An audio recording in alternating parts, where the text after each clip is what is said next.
அருள்மிகு திரிபுர சுந்தரி உடனாய மருந்தீஸ்வர பெருமானுடைய திருவருளை முன்னிட்டு கொண்டு தேவாசிரிய மண்டபத்தில் வீற்றிருக்கின்ற அடியார் பெருமக்களாகிய உங்கள் அனைவர் திருவடிகளையும் வணங்கிக் கொண்டு இன்றைய நாள் சிந்தனையை தொடங்குகின்றேன்.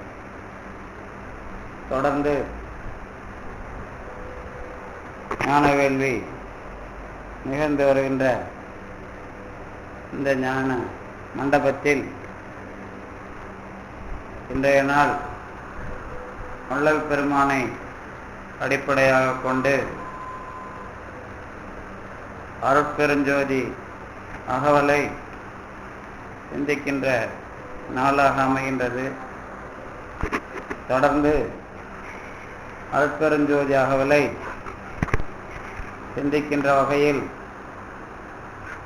சென்ற வாரத்தில் பிறப்பை அடிப்படையாக கொண்டு ஒரு பெரிய கடவுள் அனுபவத்தில் எப்படிப்பட்ட நிலைகள் அமைகின்றன என்பதை விளக்குகின்ற முகத்தான் ஊக்கமும் உணர்ச்சியும் தொடங்கி ஐயமும் திரிவும் அறுத்து எனது உடம்பினுள் ஐயமும் நீக்கிய அருட்பெருஞ்சோதி வரையிலான அகவல்களின் இணைப்பை தொகுத்து சிந்திக்க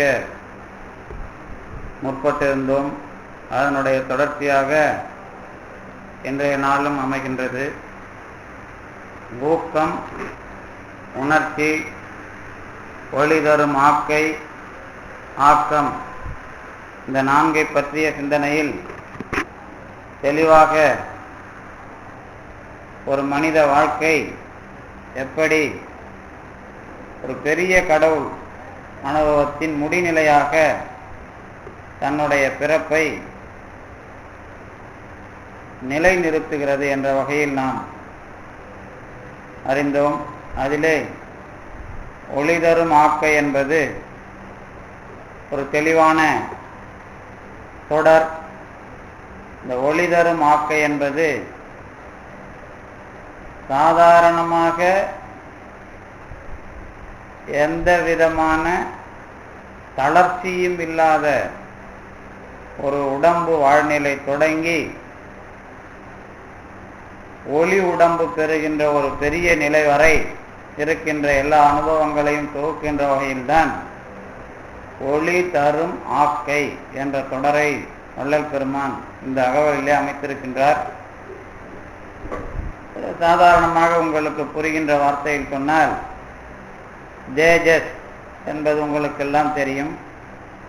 ஒரு பிரகாசம் என்பதாக அதை முதலிலே நீங்கள் புரிந்து கொண்டால், பிரகாசம் என்பது எந்த விதமான கோணலும் இல்லாத ஒரு தன்மை. கோணல் இல்லாத தன்மை என்பதை நீங்கள் எல்லாம் புரிந்து கொள்ள வேண்டுமானால், அதாவது ஒரு குறுகுகிற ஒரு தன்மை இல்லாத நிலை, ஒரு மனக்குறுக்கம். மனக்குறுக்கம் என்று சொன்னால் இந்த வாழ்க்கையில் ஏற்படுகின்ற தளர்ச்சி, அந்த தளர்ச்சிக்கான ஒரு சுருக்கம், அந்த சுருக்கத்திற்கு காரணம் மனம் இறுகிய நிலை. அதிலே உங்களுடைய முகப்பிரகாசம் என்பது சுருங்கி விடுகிறது. இதுதான் இந்த வரலாற்றுக்குள்ளே இருக்கிற பிறப்பு முடிந்து போகிற நிலை சாதாரண மனிதனுடைய வாழ்க்கை. அதாவது பொதுவாக, அதாவது விதிவிலக்காக சிலர் இருக்கலாம், ஆனால் கடவுள் அனுபவத்தை சந்தித்திருக்கின்ற அல்லது பெற்றிருக்கின்ற அருளாளர்களுடைய முகப்பொலிவு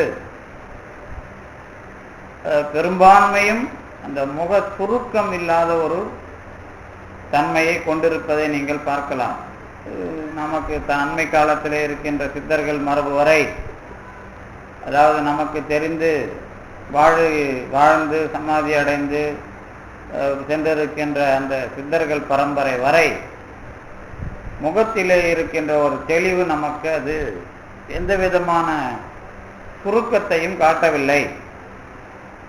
இன்னும் அடிப்படை என்ன என்று கேட்டால், எப்போ பொதுவாக முக சுருக்கம் என்பது எப்படி அமையும் என்று கேட்டால், காமம், அதனை தொடர்ந்து வருகின்ற குற்றங்கள் மனத்தை ஒரு இருக்கும், மனத்தை இருக்கும் பொழுது கண் சுருக்கமும் அது முகச் சுருக்கமும் என்பதாக ஒரு தொடர்ந்து வருகின்ற என்னது மனிதர்கள் சந்திக்கின்ற சிக்கல்கள் இவைகள் எல்லாம் ஒரு இறுக்கத்தை தரும்போது அந்த முகச் சுருக்கம் என்பது நமக்கு சாதாரண மனிதர்களுக்கு இருக்கத்தான் செய்கிறது.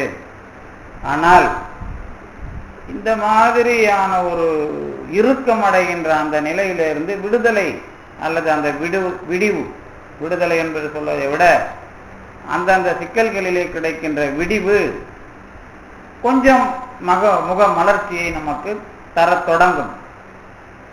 அது தொடர்ந்து எந்த விதமான சிக்கல்களிலே இருக்கிற வருத்தத்தையும் ஏற்றுக்கொண்டு அது ஒன்றும் நம்மை வீழ்த்தி விடவில்லை, அதாவது நம்மை அழித்து விடவில்லை என்பதாக ஒரு தெளிவு வரும்பொழுது நாம் காப்பாற்றப்படுகிறோம், அல்லது இது நமக்கு சரியானதுதான், அல்லது இதெல்லாம் நமக்கு நன்றாகத்தான், அதாவது நாம் அனுபவித்த துன்பமும் தொந்தரவும் பிரச்சனையும் எல்லா விதமான கஷ்டங்களும்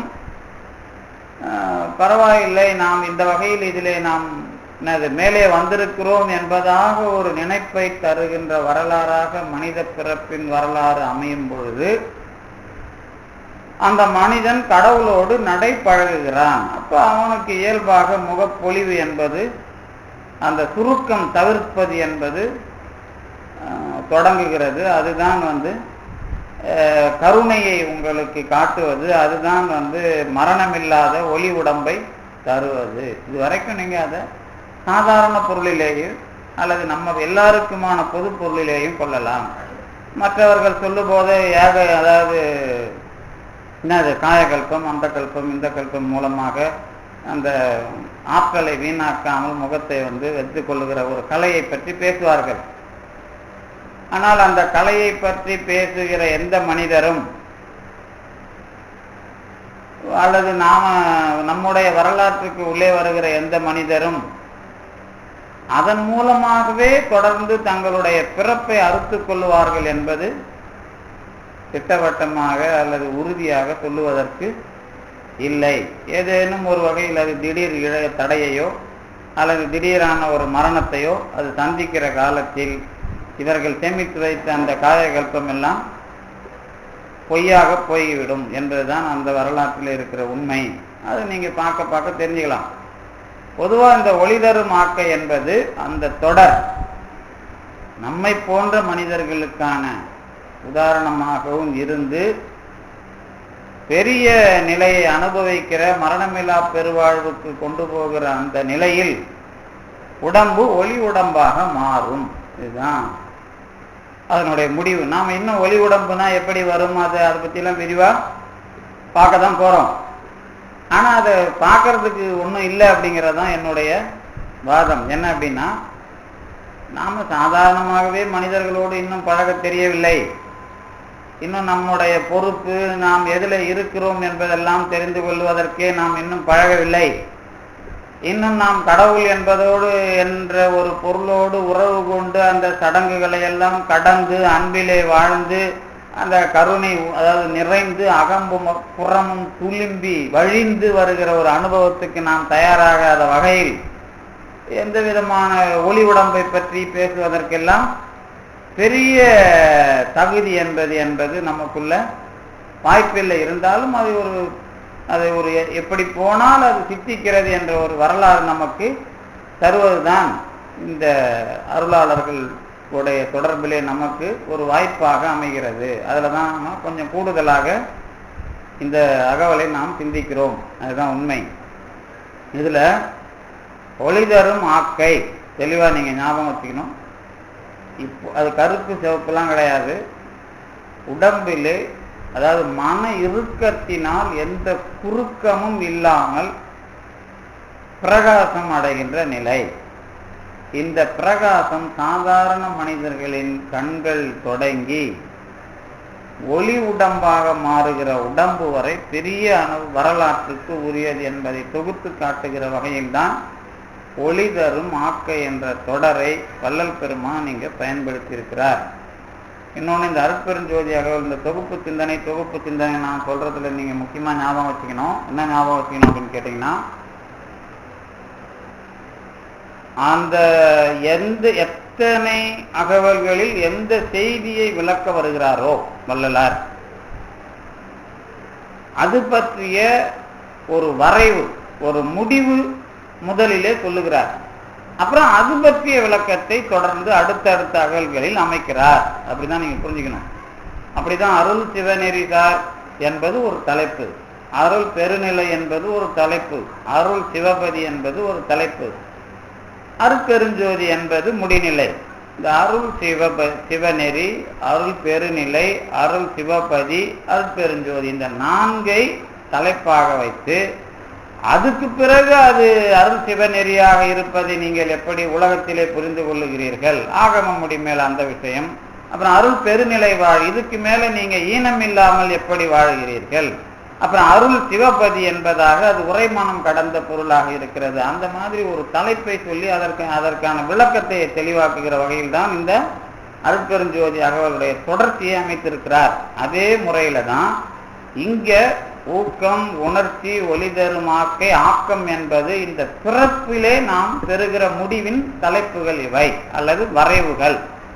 அப்ப ஊக்கம் என்பது ஆன்மா பெறுகின்ற அதாவது அருட்பெருஞ்சோதி ஆண்டவர் என்று சொல்லப்படுகின்ற, அதாவது முடிவான அல்லது எல்லையான ஒரு பரம்பொருள் தன்மையின் அனுபவமாக நம்முடைய பிறவியில் அடைகிற எல்லைகள். அதுல ஆன்மாவின் அனுபவ எல்லை ஊக்கம், ஜீவனின் அனுபவ எல்லை உணர்ச்சி, உடம்பின் அனுபவ எல்லை ஒளிதரும் ஆக்கை, வாழிடத்தின் அனுபவ எல்லை ஆக்கம். இந்த அனுபவ எல்லைன்னு வரும்போது ஆக்கம் என்று சொன்னால் வாழற இடம், அதுக்கு வள்ளலார் கொடுத்த பெயர் என்ன, சித்தி வளாகம். அந்த சித்தி வளாகத்தினுடைய சந்நிதியில் செத்தார் எழுவர் அப்படின்லாம் சொல்றார். அதுக்கு என்ன அர்த்தம் அப்படின்னா, அது ஒரு அனுபவ நிலையமா இருக்கும்.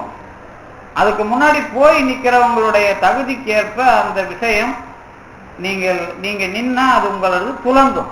அதான் அதுக்கு பேர். அதாவது துங்கமுறும் அப்படின்னு அந்த வார்த்தையை, துங்கமுறுதல் அப்படின்னா சுத்தமாக வெளிப்படுதல், அதுதான் நம்ம துலங்கும் அப்படிங்கிறது. இந்த துலங்கிறது தான் சித்தி வளாகத்தின் சந்நிதியில். இதுதான் ஆக்கம். இப்ப வள்ளல் பெருமானுடைய சந்நிதி இருக்கிறது என்று சொன்னால், அங்க அவருக்கு முன்னாடி போய் அந்த வளாகத்துக்கு முன்னாடி ஒரு அனுபவத்தை பெற்றவர்களுக்கு முன்னாடி போய் நின்றால், எந்த இடத்தில் நாம இறந்து போனோமோ அந்த விஷயம் உங்களுக்கு புரியும். இது ஒரு செய்தி, முதல் செய்தி.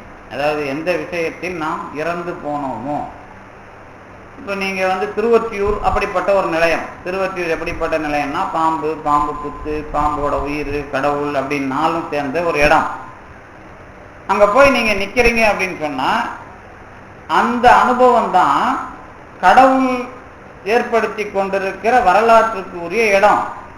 அதற்கு அடுத்து அதே மாதிரி இடமா நீங்க திருவொற்றியூர் மாதிரியே ஒரு இடமா அருளாளரை வைத்து பாக்குறீங்கன்னா அது சித்தி வளாகம், அப்படி பேர் சொல்லணும். அப்ப அந்த இடத்துல போய் செத்தார் எழுவர் அப்படின்னு நாம சொல்லும் போது இறந்தவர்கள் எழுந்திருப்பார்கள். அதனால நீங்க பணத்தை தூக்கி வச்சுக்கிட்டு அங்க உட்காந்து எழுப்புங்க எழுப்புங்க அப்படின்னா எழுந்திருப்பார்கள். இப்படிதான் வள்ளலாரை மறுக்கிறவர்கள்லாம் ஒரு சில விஷயம் எழுதினாங்க. நிறைய பேர் செத்தவங்களை அங்க கொண்டு போய் பணத்தை வச்சுக்கிட்டு கிடந்தாங்க, இவர் எல்லாரையும் எழுப்பல் சொன்னாரு, யாரையும் எழுப்பல அப்படின்லாம் எல்லாரும் அந்த மறுத்து எழுதியவர்கள் எழுதினார்கள். யார? வள்ளல் பெருமானை பற்றி மறுத்து எழுதுகிறவர்கள் இப்படி எழுத ஆரம்பித்தாங்க. நமக்கு இது தயிரை கடைஞ்சி மோர் விற்கிற விஷயமோ, மோரை கடைஞ்சி தயிரை கடைஞ்சி வெண்ணெய் எடுக்கிற விஷயமோ அப்படின்னு கேட்டீங்கன்னா அப்படிப்பட்ட விஷயம்தான். இந்த காசு கொடுத்து மோர் வாங்குற விஷயம், காசு கொடுத்து தயிர் வாங்குற விஷயம் இல்லை. இது தயிர்ல இருந்து மோர் கடையிறது, தயிர்ல இருந்து வெண்ணெய் எடுக்கிறதுனா அது ஒரு வேலை. அந்த மாதிரி நீங்க போய் அந்த சந்நிதியில நிக்கிறீங்க அப்படின்னா, நாம் இதுவரைக்கும் இப்ப எழுந்திருக்கிறது எதுல எழுந்திருக்கணும், இதான் விஷயம். நாம செத்துட்ட போனதை கொண்டு வச்சுட்டு அவர் எழுப்பல, அதுக்கப்புறம் ஊர்ல இருக்கிறவங்களாம் செத்துட்டவங்கலாம் எழுப்பல அப்படின்னு சொன்னா அவர் மேல வைக்கிற குற்றச்சாட்டு அப்படின்னு சொன்னா, இந்த கேள்வியே நமக்கு ஒரு கேணத்தனமா இருக்கும். அது பேசுறதுக்கு அவங்க ஆர்குமெண்ட் வாதம் வைக்கிறதுக்கு நல்லா வைப்பாங்க. அது நமக்கு என்ன கேணத்தனமா இருக்கும் அப்படின்னு. ஏன் அதை நான் அப்படி அழகா அந்த வார்த்தையில சொல்றேன் அப்படின்னா, நேரா சொல்ல முடியாது இல்லை யாரையும். அதனால இப்போ அப்படி ஒரு கேள்வியே கேணத்தனமான கேள்வி. ஏன்னா இந்த அவர் எழுந்திருக்கிறதுனா என்ன, செத்து போறதுனா என்ன அப்படின்னு ஒரு வரலாறு அதுக்குள்ள இருக்குது. திருவள்ளுவர் தான் முதல்ல அதை சொல்லுவார். என்ன சொன்னார் அப்படின்னா, உறக்கம்னா என்ன தெரியுமா, உறங்குவது போலும் சாக்காடு அப்படின்னு ரொம்ப தெளிவா அவர் சொன்னார். இறப்புனா ஒன்றும் இல்லைப்பா, நீ தூங்குற மாதிரியான ஒரு விஷயம் அப்படின்னு அவர் சொன்னார். யாருக்காவது அப்படி தெரியுமா? இப்போ உங்களுக்கு தூங்குறது மாட்டாங்க செத்து போற விஷயம் அப்படின்னு யாருக்காவது சொன்னா அதோட உண்மை என்ன தெரியும்? அதுல ரெண்டு உண்மை இருக்கு. அதாவது ரெண்டு உண்மைன்னா ரெண்டு விளக்கம் இருக்கு. அதுல ஒண்ணு, செத்து போறவன் அப்படியே துடிச்சு உயிர் வலிக்குது அந்த மாதிரிலாம் கிடையாதுப்பா. அது நல்லா தூங்குற மாதிரி இருக்கும். முதல்ல இப்ப நீ படுத்துட்டு தூக்கிட்டு உன்னோட மருந்து தூக்கிட்டு போறல, நீயா தூக்கத்தை வர வச்சு இங்க நிறுத்துற அங்க நிறுத்துற, அது இல்லை. நீ எப்படி படுத்தா உனக்கு தூக்கம் அது இழுத்தும் போகுது, அப்படி இல்லைன்னு நிறைய பேர் தூக்கம் வரல தானே புலம்பிட்டு இருப்பான். அது இழுத்தும் போனாதான் தூக்கம். அது இல்லை உயிர் கீழே இறங்கினா நம்ம சித்தாந்தப்படி. அந்த மாதிரி அது இயல்பாக நடக்கிற விஷயம் ஒண்ணு. ரெண்டாவது, எப்படி வலி துடிக்கிற ஒருவனுக்கு தூக்கம் வந்தா வலியெல்லாம் இல்லாத ஒரு நிலையில போயிட்டு இருக்கானோ அதே மாதிரிதான் மரணம். மரணங்கிறது சினிமாவில் காட்டுற மாதிரி துடிக்கிறது வலிக்கிறதுலாம் இல்லை. உயிர் போறதுங்கிறது அப்படியே தூங்கிக்கிட்டே போற மாதிரி இருக்கும். இது உங்களுக்கு எப்படி தெரியும்னா, எனக்கு ஒரு மாதிரி அது ஒரு அனுபவம் இருந்துன்னு வச்சுங்களேன். அதாவது தலையில ஒரு மரக்கிளை விழுந்த உடனே நமக்கு கொம்மத்தை தான். அதுக்கப்புறம் அதை நினைச்சு பார்த்தேன். அதாவது எல்லாருக்கும் துடிக்குது, உடம்புக்கு ரத்தம் ஒழுவும், வலிக்கும், நாம ஏதோ பெண்ணாத்தி இருப்போம், எல்லாம் நடந்திருக்கும். ஆனா நம்ம பொறுத்த வரைக்கும் எந்த வலியும் இல்லாத ஒரு தூக்கம், நம்ம உயிர் இருக்குது. அதுதான் கோமா ஸ்டேஜில் நான் தெரிஞ்சுக்கிட்டது. கோமா ஸ்டேஜின்னு மட்டும் இல்லை, ஒரு மரணத்தை நோக்கி போற விஷயம். அப்படின்னா என்ன அப்படின்னா, உங்களுக்கும் உலகத்துக்கும் சம்பந்தம் இல்லாம நீங்க நல்ல உடம்புல எவ்வளவு பெரிய காயம் இருந்தாலும் அது வலியா தெரியாது. வலியெல்லாம் கடந்து நீங்க தூங்கிட்டு இருக்க மாதிரி, துடிக்கிறதுலாம் இல்லை. அது நம்ம வெளியில சொல்லிட்டு இருப்போம், அப்படி அது தூங்கிக்கிட்டே போற மாதிரி தான் இருக்கும். அப்ப உறங்குவது போலும் சாக்காடு அப்படின்னு நீங்க, நான் சொல்றது என்னுடைய தனிப்பட்ட அனுபவமாவே இதை அனுபவிச்சிருக்கிறேன். அதனால நான் அந்த இறப்பை நாம சந்திக்கிறதுனா என்ன அப்படின்னு தெரியும் நமக்கு. அது இதுல என்ன முக்கியமானதுன்னா, திருவள்ளுவர் சொன்னது ஏதோ அந்த உறங்குவது போலும் உங்களுக்கு சாதாரணமா புரிய வைக்கிறதில்ல. இயல்பாக நடக்கிற நிகழ்ச்சியும் இந்த கருவிகளை விட்டு நீங்கள் நீங்குகிற நிகழ்ச்சியுமாக அதை நீங்க பார்த்துட்டீங்கன்னா, அதுக்கப்பால நீங்க இருக்கிறது தெரியும். அது உங்களுக்கு தெரியலங்கிறது வேற. அதுக்கப்பால நீங்க ஒரு ஆள் அப்படிங்கிறது உண்மை அப்படிங்கிறது அதுல ஒரு பொருள் இருக்கிறது. அப்போ என்ன அர்த்தம் அப்படின்னு கேட்டீங்கன்னா, செத்தவங்களை எழுப்புறது அப்படிங்கிறப்பதான் இவங்களை எழுப்புறது உறங்கி விழிப்பது போலும் பிறப்பு அப்படின்னு அவர் சொன்னார். பிறப்பு என்பதும் எழுந்த உடனே நீ அது எழுந்தா கருவி வேலை செஞ்சா நீ சாப்பிட போற, தூங்க போற, எழுந்து போற, அப்ப விஷயமாவும் அது இல்லை அப்படிங்கிறது தான் அதுக்குள்ள அர்த்தம் அந்த திருக்குறளுக்குள்ள. அதுவும் நீ செய்யற மாதிரி இல்லை, நீ விழித்தா வேலை நடக்க போகுது. அதே மாதிரிதான் பிறப்புங்கிறதும் இருந்தா வேலை நடக்கும். ஆனா வேலை நடக்குது. நீ எப்படி உறங்கி எழுந்தவன் அடுத்த நாள் தூங்கினவன் எழுந்திருக்கிறானோ அந்த மாதிரி எவன் நீ செத்தையோ, நீ எந்த உடம்பா இருந்தாலும் உனக்குள்ளதான் வரும், உடம்புக்குள்ளது இல்லை அப்படிங்கிறதும் அதுக்குள்ள அர்த்தம் இருக்குது. புரியுது? அந்த திருக்குறளை வச்சு நீங்க இவ்வளவு அர்த்தம் சொல்லலாம். உறங்குவது போலும் சாக்காடு, உறங்கி விழிப்பது போலும் பிறப்பு அப்படிங்கிறதுக்குள்ளேயே இவ்வளவு விஷயத்தை நீங்க நான் உறக்கம் என்றால் என்ன?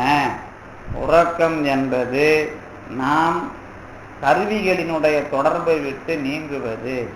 அதே சமயத்தில் அது நம்மால் வலிந்து செய்யப்படக்கூடிய விஷயமாக இல்லை, அது இயல்பாக நடக்கிற விஷயமாக இருக்கிறது.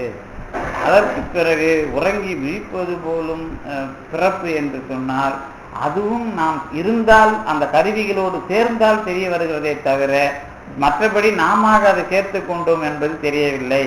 இன்னொன்று கூட, யார் ஒருவன் உறங்கினானோ அவனுடைய அனுபவம் தான் அதில் இருக்கிறதே தவிர அந்த உடம்பினுடைய விஷயமாக அவன் அவனுக்குரிய விஷயத்தை தான் உடம்பின் மூலமாக வைத்துக் கொள்கிறானே ஒழிய அதாவது உடம்பு விஷயமாக அவன் இல்லை. இது மாதிரி பார்த்தால் இறந்த ஒருவன் வேறொரு உடம்பிலே வந்தாலும் கூட அவன் விஷயமாக வருமே ஒழிய அந்த உடம்பு விஷயமாக ஒன்றுமில்லை என்ற இந்த இத்தனை கருத்துகளும் அந்த ஒரு திருக்குறளுக்குள்ள நமக்கு தெரியுது. அப்ப என்ன அர்த்தம் அப்படின்னு கேட்டீங்கன்னா, இந்த எழுப்புறது அப்படின்னா ஏன் சார் எழுப்பணும்? ஏற்கனவே யார் ஒருத்தன் தூங்கினானோ அவன் தான் எழுந்திருக்கிறான் இல்லையா? அவனுடைய நிலவரம் என்ன? புதுசா ஒண்ணும் கிடையாது. அவன் கூட அந்த கருவி இருந்தது, இப்ப கருவி இல்லை. கருவி இருந்தது, கருவி இல்லை அப்படின்னு சொன்னா, இந்த கருவி இருந்தப்ப என்ன செய்யணும், என்ன செஞ்சானோ கருவி இல்லாதப்ப அவன் ஒன்றும் செய்யல. அப்ப புதுசா கருவி வந்தப்ப என்ன வருதோ அதுதான் செத்தவன் எழுந்திருப்பது. செத்தவன் ஏன் எழுந்திருக்க வைக்கணும்? வரலாறுக்குள்ள நீங்க வள்ளலாருக்குன்னா வரலாறு தெரியாம எழுதினாரு. அவர் என்ன சொன்னார்? வடகலைக்கும் தென்கலைக்கும் எட்டாத ஒரு விஷயத்தை நீ பண்ண அப்படின்னு சுந்தரரை பார்த்து சொல்றார். யாரு? சுந்தரர் எழுப்பினது, அவிநாசியில முதலை உண்ட பாலகனை எழுப்பினது வடகலைக்கும் தென்கலைக்கும் எந்த கலைக்கும் எட்டாத ஒரு விஷயம் பாது அப்படின்னு எழுதுறார். யாரு? வள்ளல் பெருமான் தான் எழுதுறார். ஆளுடைய நம்பிகள் அருள் மாலையில் எழுதுறார். என்ன செய்தி அப்படின்னு கேட்டீங்கன்னா, இறந்தவன் அவனை எழுப்புகிற வரலாறு. இறந்தவனை எழுப்புகிற வரலாறுல வணிக நோய் பாம்பு கடித்து இறந்தான், அவனுடன் திருமணம் செய்து கொள்ள போகிற பெண் காரணமாக அவன் எழுப்புவிக்கப்படுகிறான். மயிலாப்பூரிலே பெண் இறந்து விடுகிறாள், அவருடைய தந்தை காரணமாக எழுப்புவிக்கப்படுகிறார்.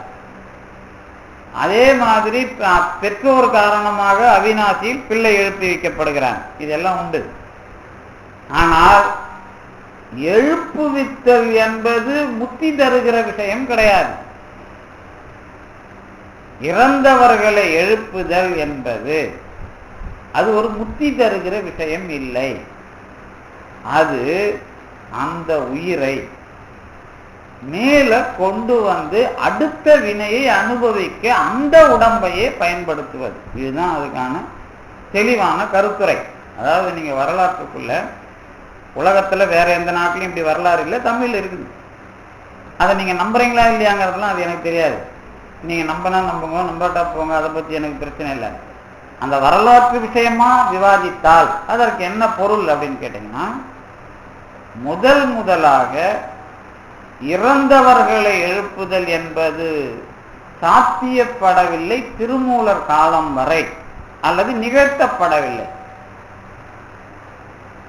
எல்லா காலத்திலேயும் அடுத்தவன் கருத்தை மாற்றுவது என்பதும் நிகழ்த்தப்படவில்லை. இன்னைக்கு வரைக்கும் கடவுளாலையும் சரி அருளாளர்களாலையும் சரி அடுத்தவனுடைய கருத்தை மாற்றுவது என்பதை அருளாளர்களோ கடவுளோ செய்யவில்லை. நீங்க வரலாற்றுக்குள்ளேயும் தத்துவத்தை புரிஞ்சுக்கிறதுலையும் கடவுளை புரிஞ்சுக்கிறதுலையும் நிறைய பேருக்கு குழப்பம் இருக்குது. ஏன்னா அவங்க எல்லாம் அஜால் குஜாலா அந்த குஷியா தத்துவம் கேட்டுதான் பழக்கம். கடவுள் நம்மளை காப்பாத்திடுவாரு, கடவுள் எல்லாம் நம்மளை காப்பாத்திடுவாரு, கடவுள் நம்மளை காப்பாத்திடுவாருன்னு குஷியா கேட்டுதான் நம்ம கோயிலுக்கு வந்து பழக்கப்பட்டிருக்கிறோம்.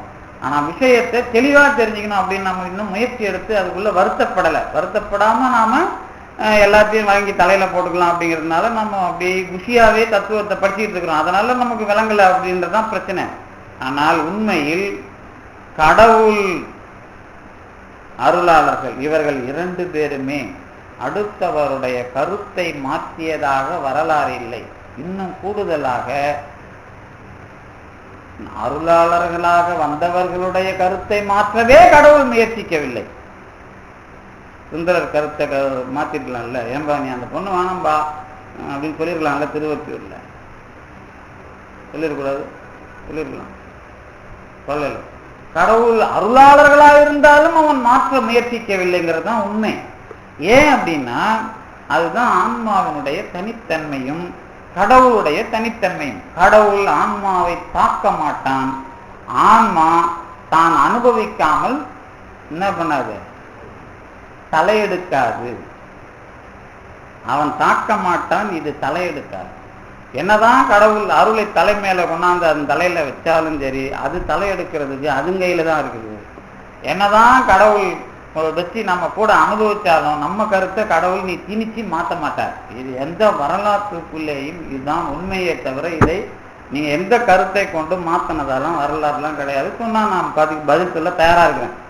அடுத்தது ஏன் இதெல்லாம் ஆணித்தரமா நான் சொல்றேன் அப்படின்னா, கடவுள் இருக்கிறார், அனுபவம் உண்மை, வள்ளலார் மறைவு, ஒளி உடம்பாக மாறியது எல்லாம் உண்மை அப்படிங்கிறதுக்குள்ள நீங்க வரணும்னா இவ்வளவு தெளிவா நீங்க அழுந்ததான் உங்களுக்குள்ள அந்த தெளிவு கிடைக்குமே தவிர, அதுக்கு முன்னாடி சும்மா கண்டவனுக்கு பேசுறதுக்கு எல்லாம் பதில் சொல்லிட்டு இருக்கிற மாதிரி தான் வருமே தவிர, அதுக்கான தெளிவான விஷயமா நமக்கு பயணம் அமையாது. அதனாலதான் நான் இவ்வளவு தெளிவா அதை கட் அண்ட் ரைட்டா சொல்றதுக்கு காரணம்.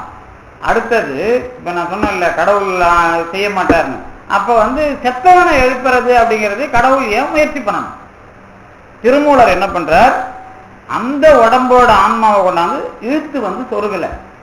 ஏன்னா அவருக்கு கொஞ்சம் விவரம் பத்தலை அப்படின்னா என்ன அர்த்தம் அப்படின்னு கேட்டீங்கன்னா, என்னங்க அவங்கவுங்க திருமூலத்தை தான் பெருசுன்னு சொல்லிட்டு இருக்காங்க, நீங்கன்னா அவருக்கு அதுக்கப்புறம் விவரம் பத்துச்சு, ஆனா அதுக்கு முன்னாடி விவரம் பத்தலை. ஏன் அப்படின்னு கேட்டீங்கன்னா, வடநாட்டிலிருந்து வந்த சிவயோகி அந்த சாக்த மரபுக்குள்ளையும் யோக மரபுக்குள்ளையும் கூடு விட்டு கூடு பாயிற அளவுக்கு உடம்பையும் ஆன்மாவையும் தனித்தனியாக நிறுத்துகிற ஆற்றல் உள்ள ஒரு யோகி. ஆனால் கடவுளை அனுபவிக்கிறதுக்கான வாய்ப்பு அவருக்கு அது வரை இல்லை. கடவுளை வணங்க தான் போறார். காசியிலிருந்து, அதாவது எங்க இருந்து வணங்கிட்டு வர்றார், கைலாயத்திலிருந்து கன்னியாகுமரிக்கு வர்றார். இதுதான் அவருடைய பயணம். அப்பதான் அவருக்கு வழியில பாக்குறாரு, அந்த இடையம் செத்து கிடக்கிறான், மாடுங்க அழுவுது பாக்குறாரு. இவரு கடவுள்கிட்ட பேசினாதானே, கடவுள்கிட்ட பேசி அந்த வாய்ப்பெல்லாம் இல்லாததுனால இவரால என்ன முடியுமோ அதை செய்யறார். இவரால் என்ன முடிஞ்சது, இவர் உயிரை தூக்கின்னு போய் அதுல சொருக முடிஞ்சது, எழுப்புறார். இதுதான் உண்மை. எழுப்பின பிறகுதான் அந்த உடம்புலயே அவன் கடவுளை வச்சு அனுபவிச்சிருக்கிற அளவுக்கு ஒரு விஷயம் இருந்தது பார். அதுதான் ஒளி தரும் ஆக்கைக்கு உள்ள உடம்பு. உடம்புக்கும் தனியா உயிர் கிடையாது, உடம்ப வச்சுக்கிட்டு உயிர் இருக்குது, அதுதான் அந்த வரலாறு. ஆனா அந்த உடம்புக்குன்னு ஒரு உயிர்ப்பு இருக்கிறது. அதுதான் நம்ம உணர்ச்சி நீங்க வள்ளலார் பேசுறாருல, ஜீவனை வச்சுக்கிட்டு அந்த உணர்ச்சிய நீங்க அதுல அந்த உடம்புல கலக்கிறது தான் அந்த திருமூலன் என்கிற இடையனுடைய உடம்பு. இப்ப நீங்க கொஞ்சம் அதுல இன்னும் கொஞ்சம் ஆழமா நினைச்சு பாருங்களேன். இப்ப நீங்களாம் இருக்கிறீங்க, நாமெல்லாம் இருக்கிறோம், இன்னும் சித்தர்கள் இருக்கிறார்கள். இந்த நிறைய முடிச்சுகளை அவுத்ததெல்லாம் வள்ளலார் தான். அதுக்கு முன்னாடி சில பேர் முயற்சி பண்ணியிருக்கிறாங்க, ஆனா வள்ளலாரை இந்த இடத்துல யாரும் பார்க்கல. அதுல நான் சொல்ற இந்த முடிச்சு அவுத்ததுன்னா என்ன அப்படின்னா, இறந்தவர்கள் என்பதாக நம்மால் சொல்லப்படுபவர்கள், நம்மள மாதிரி அவங்க போனா செத்துட்டவங்க தான். சித்தர் மார்க்கமாக அல்லது பார்ப்பதற்கு எளிமையாக இருக்கின்ற கடவுளை அனுபவித்தவர்கள் இறந்து விட்டார்கள் என்று நம்போன்றவர்களால் சொல்லப்படுகின்ற நிலை, அவர்களை நீங்கள் புதைக்க வேண்டும், எரிக்க கூடாது. இது வள்ளலாருடைய கட்டளை. என்ன அப்படின்னு கேட்டா, அந்த சித்தசாமி அது உடம்பை மாற்றுகிற வேலையை கடவுள் செய்வார். அந்த சித்தசாமிக்கும் அதுதான் கட்டளை. நீங்க எரிச்சிட்டீங்கன்னா அந்த உடம்பு வீணா போயிடுச்சுன்னா அது ரொம்ப பிரச்சனையாயிடும். அது நீங்க அதை பண்ணாதீங்க அப்படின்னு தெளிவா வள்ளல் பெருமான் சமாதி வற்புறுத்தல்ல சொல்றார். இதுல என்ன விஷயம் அப்படின்னு கேட்டீங்கன்னா, இந்த வரலாறுக்காக தான் அடிக்கடி ஒரு வரலாறு சொல்லுவேன். யாருடைய வரலாறு? நம்ம திருவண்ணாமலையில அடிமுடி சித்தர் வரலாறு. மற்ற வரலாறும் அதுக்குள்ள நிறைய இருக்கு, எல்லாருக்கும் தெரிஞ்சவர். ஏன்னா திருவண்ணாமலை சுத்தனவங்க எப்படி இருந்தாலும் ஏதாவது ஒரு சமயத்திலேயாவது நேர அண்ணாமலை கடந்து வரும்போது அடிமுடி சித்தர் சமாதின்னு ஒன்று பெயர் பலகை படிச்சிருப்பாங்க இல்லையா, அதனால அவங்களுக்கு கொஞ்சம் அது புரியும் அப்படிங்கிறதுக்காக சொல்றேன். அவருடைய வரலாறுல என்ன அப்படின்னா, அவர் தான் சமாதி முடிவு பண்ணிட்டு உடம்புக்குள்ள உயிரை நிறுத்திட்டார்.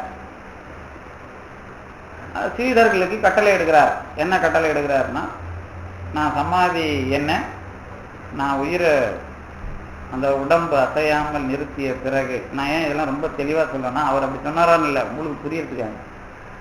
உடம்பில் உயிரை நிறுத்திய பிறகு உடம்பு அசையாமல் இருக்கிற ஒரு காலத்தில், அதுதான் நான் செத்துட்டதா நீங்க நினைக்கிற நேரத்துல காலில் வைக்கோல் புரி கட்டி நீங்க என்னுடைய உடலை பாதையில் இழுத்து செல்ல வேண்டும். மலைப்பாதையில எங்கே அது புரி அறுபடுகிறதோ அங்கே எனக்கு சமாதி செய்ய வேண்டும் என்பதாக அவர் கட்டளை இடுகிறார். ஆனால் சீடர்கள் அவங்க அதான் விளங்காம மூஞ்சிங்கன்னு நான் சொல்றதுல, யார் கூட நீங்க என்னதான் அருளாளர் கூடவே இருந்தாலும் அது அவங்க விளங்க வைக்க மாட்டாங்க, அது விளங்குற வைக்கிற விஷயமும் கிடையாது. இதுதான் இது ரொம்ப முக்கியமான விஷயம். இந்த கட்டம் இதை பற்றி நீங்க எல்லாம் புரிஞ்சுக்கிட்டீங்கன்னா தான் நாம என்னதான் லெவல்ல என்ன நிலையில இருக்கிறோம் அப்படிங்கிறது உங்களுக்கு புரியும். அது இன்னும் கொஞ்சம் கூடுதலா இன்னைக்கு இல்லைன்னா நாளைக்கு சொல்லுவாங்க. இது என்ன விஷயம் அப்படின்னு கேட்டா, அடுத்தது அந்த அடிமூடி சித்தர் சீடர்கள் அவங்க மறந்துட்டு அவர் சாமி சொன்னார், அவரும் சாமி தான் போயிட்டாரு, இனிமேல் என்ன பண்ண போறாரு, நம்ம அதை அரசியல் பண்ணுவோம், இதான் அரசியல் பண்ணுவோன்றது தெளிவா இந்த வார்த்தை தான் அப்படின்னு சொல்லிட்டு அவர் பல்லக்கெல்லாம் வச்சு அவரை தூக்கி வைக்கும்போது தான் அவர் என்ன பண்றாரு, அந்த அடிமுடி சித்தர் சமாதியிலிருந்து எழுந்து, ஏண்டா முட்டாள்களா, உங்களை நான் சொன்னதுன்னா நீங்க செய்யறது என்ன அப்படின்னு சாபம் கொடுக்க, மறுபடியும் அவர்கள் அதை புரி கட்டி வைத்து அவரை சமாதி வைத்ததாக வரலாறு. இந்த திருவண்ணாமலை மலைப்பாதைக்கு அவரும் பணி செய்தவர் என்பதாக அவருடைய வரலாற்றை நமக்கு பக்கத்தில் இருக்கிற சக்கரை அம்மா சமாதி வரலாறு எல்லாம் படிச்சீங்கன்னா உங்களுக்கு தெரியும். சக்கரை அம்மா சமாதி பக்கத்தில் இருக்குல்ல, இந்த நஞ்சுண்டராவ் அந்த கட்டி வச்சிருக்கிற அந்த சமாதி இங்கே போனீங்கன்னா கலாச்சத்திரா பக்கத்தில் அந்த அம்மாவுடைய வரலாறுக்குள்ள அவர் வரலாறும் வரும். யாரு, அடிமுடி சித்தர் வரலாறும் இருக்கிறது. அவங்களும் அடிமுடி சித்தரை சந்தித்ததாக அவங்க வரலாறுக்குள்ள பதிவு செய்யப்பட்டிருக்கிறது. எதுக்கு நான் இதை சொல்றேன் அப்படின்னு கேட்டீங்கன்னா, இந்த சித்தர் வரலாறு எனக்கு நமக்கு புரிந்து கொள்வதற்காக இந்த உடம்பை இயங்காத நிலையில் பார்க்கிற நாம் செத்து விட்டார்கள் என்று சொல்லுகிறோம்.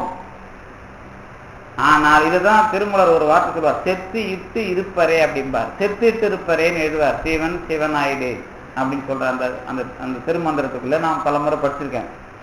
என்ன விஷயம் அப்படின்னா, இந்த உடம்புக்குள்ள அவர் உயிரை நிறுத்தின வரலாறுலாம் அடிமுடி சித்தர்ல ரொம்ப பிற்காலத்துல நாம தெரிஞ்சுக்கிற இந்த வரலாறுனுடைய தொடக்கமா தான் நீங்க எதை பாக்குறீங்க, திருமூலர் வரலாறு. ஆனா திருமூலர் என்ன பண்ணல, அவர் அந்த இடையம் உடம்ப கொண்டு வரல. இடையம் உடம்ப கொண்டு வர்றதுக்கு அந்த உயிரை தேடி பிடிக்கிற வாய்ப்பு அவருக்கு கடவுள் அனுபவமா இல்லாதனால இவரே உயிரையே அதுல சொருகிறதுனால அப்ப அந்த உடம்போட தன்மையை தான் நீங்க இப்ப பார்க்கணும்.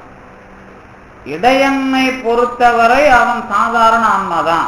அவன் யாரும் இல்ல, சித்தரோ அல்லது அருளாளரோ அல்லது யோகியோ அவன் கிடையாது. யோகியா இருந்தா சுத்தமா யூஸ் ஆகாது அந்த உடம்பு. யோகியோட உடம்பு நீங்க வச்சுக்கிட்டீங்க வச்சுங்களேன், யோகினா இந்த கடவுள் அனுபவத்துக்குள்ள வராம இந்த மாதிரி உடம்ப கல்லு மாதிரி ஆக்கி சுக்கு மாதிரி ஆக்கி, வெங்காயம் சுக்கானால் வெந்தயத்தால் ஆவதென்ன இங்க சுமந்திருப்பார் இச்சரக்கை மங்காத சீரகத்தை தந்தீரே தேடேன் பெருங்காயம் ஏரகத்து செட்டியாரேன்னு ஒரு பாட்டு சொல்லுவோம்ல. அந்த வெங்காயம் சுக்கானாலும் ஒன்றும் புரோஜனம் கிடையாது. இந்த வெந்து போற உடம்ப சுக்காக்குன்னா அது என்ன நல்ல கல் மாதிரி இருக்கும், அவ்வளவுதான். அதுல ஒன்றும் பெரிய அனுபவத்துக்கெல்லாம் வாய்ப்பு இல்லை. அதனாலதான் வள்ளல் பெருமான் பேசும்போது மெத்தெந்திரு அப்படின்னா ஏன் சொல்றாரு அப்படின்னா, உங்க உடம்ப அழுத்தும் போதே உங்களுக்கு உள்ள ஒரு அந்த நரம்பு திரட்சி முறுக்கேறிவிட்டாலே ஆன்மீக பலம் குறைவுன்னு அர்த்தம். ஏன்னா உங்க பலம் தானே அதுல அதிகமா இருக்கு. சண்டை போறதுக்கு சேனைன்னு மீசையை முறுக்கி விட்டு பட்டம் போட்டுக்கிறோம்ல, அதாவது ஆன்மீக சேனைன்னு நாம மீசையை முறுக்கி விட்டு நிறைய படையெல்லாம் வருது இல்லை, அந்த மாதிரி இல்லாம அதனாலதான் திருநாவுக்கரசர் பேசுறாருல, நாமார்க்கும் குடியெஞ்சோ நாமார்க்கும் குடியெல்லோம் நம்மனை எஞ்சோம். அவர் உடம்பு திடகாத்திரமாவா போட்டு நீங்க என்னது புருஸ்லி உடம்பு மாதிரியா போட்டு பார்க்க முடியும். இல்ல இல்ல, ஒரு இடுப்புல துண்டை கட்டிட்டு பூனை போட்டுக்கிட்டு ஒரு மண்வெட்டியை கையில வச்சுக்கிட்டு இருக்கிற ஒரு சாதாரண ஒரு ஆள் தான். அவரை எதிர்த்து ஏன் ஒரு யானையோ அல்லது மன்னனுடைய படைப்பலமோ வேலை செய்யல அப்படின்னா, அதுதான் அந்த உடம்பு விஷயமாக கடவுள் எடுக்கிற நிலைப்பாடு. உடனே கடவுள் மெத்தின் இருந்து அது அப்படிலாம் நான் போட மாட்டேன். அங்கதான் நிறைய பேர் கொஞ்சம் சின்ன இடைவெளி வந்துடுது. என்ன இடைவெளி வந்துடுது அப்படின்னு கேட்டீங்கன்னா, இவங்க அதாவது அடுத்தவன் கையால பிடிச்சா இப்போ ஒரு நோய் ஒண்ணு இருக்கு, அனிமியான்னு ஒரு நோய் இருக்குல்ல, ரத்த சோகை. அது ரொம்ப இதுவானா லுக்கிமியா அப்படிம்பாங்கல்ல, அது கையை பிடிச்சிங்கனால ரத்தம் சொல்லு கொட்டும். அந்த மாதிரி ஒரு மென்மையா இருக்கும் உடம்புன்னு வச்சுங்களேன். அவங்க திருப்பி யாரையும் கூட அடிக்க மாட்டாங்க. ஆனா ஆற்றலை பிரயோகம் பண்ற அளவுக்கு ஆற்றல் இருக்கும் இந்த சித்தர் மாதிரியான ஆட்களுக்கு. ஆனா போய் யார் வேணாலும் தாக்கலாம், அந்த அளவுக்கு தான் அவங்க ரொம்ப மென்மையாக இருப்பார்கள். அதுல ஒன்றும் பிரச்சனை இல்லை. இல்லை என்ன ஒரு கூடுதல் ரகசியம் கேட்டீங்கன்னா, எந்த அளவுக்கு மென்மையும் அன்புமாக இருக்கிறார்களோ வலிமையாக பிரயோகம் பண்ற வரலாற்றுக்குள்ள நம்மள சம்பந்தப்படுத்த மாட்டாங்க. அதான் அது இருக்கிற நுட்பம். அதாவது வரலாற்றை நீங்க புரிஞ்சுக்கணும் அப்படின்னா, உங்களுக்கு யாரும் தயவும் இல்லாமல் எப்படிங்க வாழறது? ஒன்று பணத்துக்காக வேணும், இல்லை செல்வாக்குக்காக வேணும், இல்லை எவனையாவது நீங்கள் அனுசரித்து தான் போகணும் அப்படின்னா ஒரு நிலைமை இல்லாமல் வாழ முடியலல்ல. அப்போ அனுசரிக்காமல் வாழறதுன்னா என்ன அப்படின்னா, முடியுமா? இவ்வளோ பிரச்சனைலாம் சமூகத்தில் இருக்குதுன்னு ஒரு பட்டியல் நீளமாக போட்டுக்கணும். அந்த குத்த என்ன பண்ணும்? இல்லைப்பா, நீ ஒழுங்காக இருக்க முதல்ல பிரச்சனை வரும்போது நீ எதிர்க்கணும் அப்படின்னா கடவுள் முதல்ல உனக்கு படபலம் பக்கப்பலம்லாம் தருவான். ஒரு கட்டத்தில் இதெல்லாம் வச்சுக்கிட்டு நீ வீணா போகக்கூடாது, நீ நல்லா வளர்ந்துட்ட அப்படின்னா நீ எல்லாத்தையும் துரத்தி விட்டுட்டு ஒன்றை தெளிவாக உனக்கு அந்த மாதிரி பிரச்சனை வராமல் பார்த்தோம். இதுதான் சார் விஷயம், வேற ஒன்றும் இல்லை. காப்பாற்றணும் அப்படின்னா 4 பேரை வச்சுதான் காப்பாற்றணும். காப்பாற்ற வேண்டிய பிரச்சனை இல்லாதப்ப எதுக்கு ஆளு? அப்ப எதுல வளர்த்துறான்? இதெல்லாம் ஒரு, அதாவது கடவுள் அனுபவத்துக்குள்ள இருக்கிற இதெல்லாம் டெக்னாலஜி, இதெல்லாம் ஒரு தொழில்நுட்பம் மாதிரி. கடவுளோட தொழில்நுட்பம் நம்முடைய பிறப்பை எப்படி கொண்டு செலுத்துகிறான் அப்படிங்கிற தொழில்நுட்பம் இதெல்லாம் கடவுள் வரலாற்றுக்குள்ள.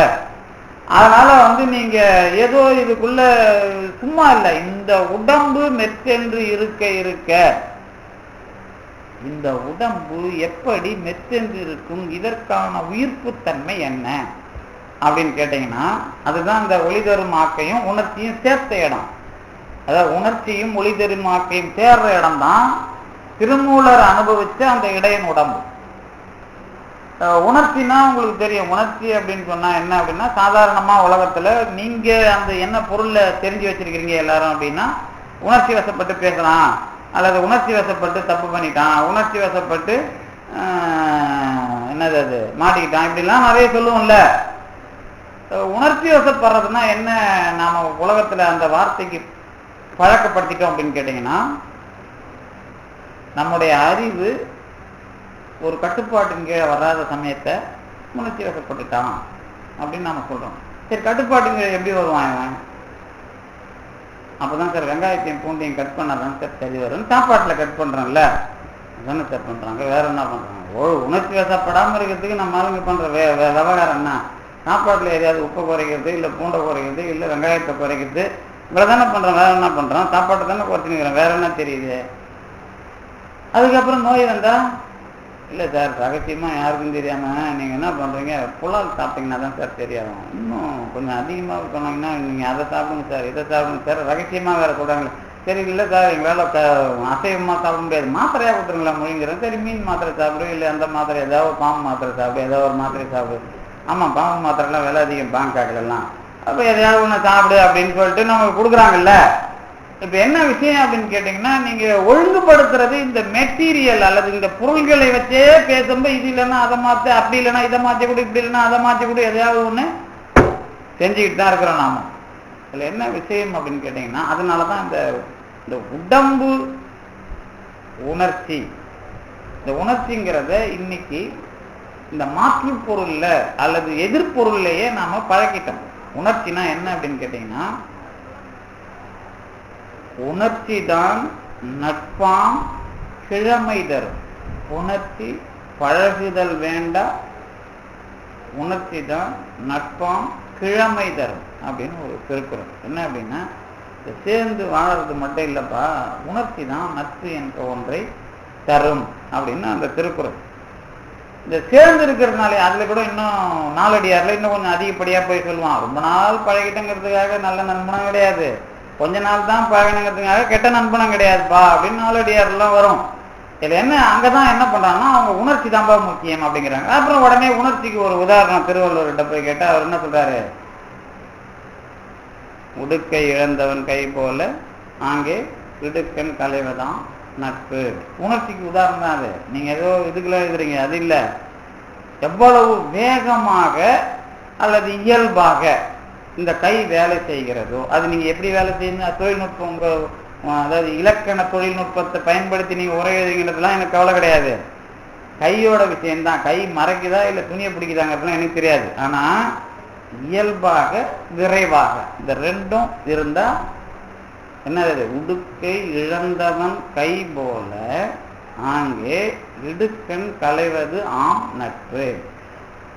ஆடையை இழந்தவனுடைய கை செயலாற்றுவது போல செயலாற்றுவதுதான் துன்பத்தில் உதவுகிற நட்பு. திரும்ப எப்படி ஆடை இழந்த காலத்தில் கை உதவும் என்பதற்கு விரைந்து நழுவுகிற ஆடையை பிடிக்கிற கை அல்லது நழுவிவிட்டு ஆடையிலிருந்து மறைக்கிற கை, எதை வேண்டுமானாலும் நீங்க எழுதலாம், அது எனக்கு பிரச்சனை இல்லை. ஆனால் இயல்பாகவே விரைந்து செயல்படக்கூடிய, இன்னும் கேட்டா அறிவியல் படி கொஞ்சம் அனிச்சையாக செயல் அதாவது முடிவுக்கு வர வேண்டும் என்பதாக நீங்க சொல்றீங்க. அப்படின்னா இன்னும் தெளிவா கொண்டு போறீங்கன்னா, அனிச்சையாக உங்கள் அறிவு ஒழுக்கத்திற்கு இருக்குமானால் அதுக்கு பேர் உணர்ச்சி, அவ்வளவுதான்.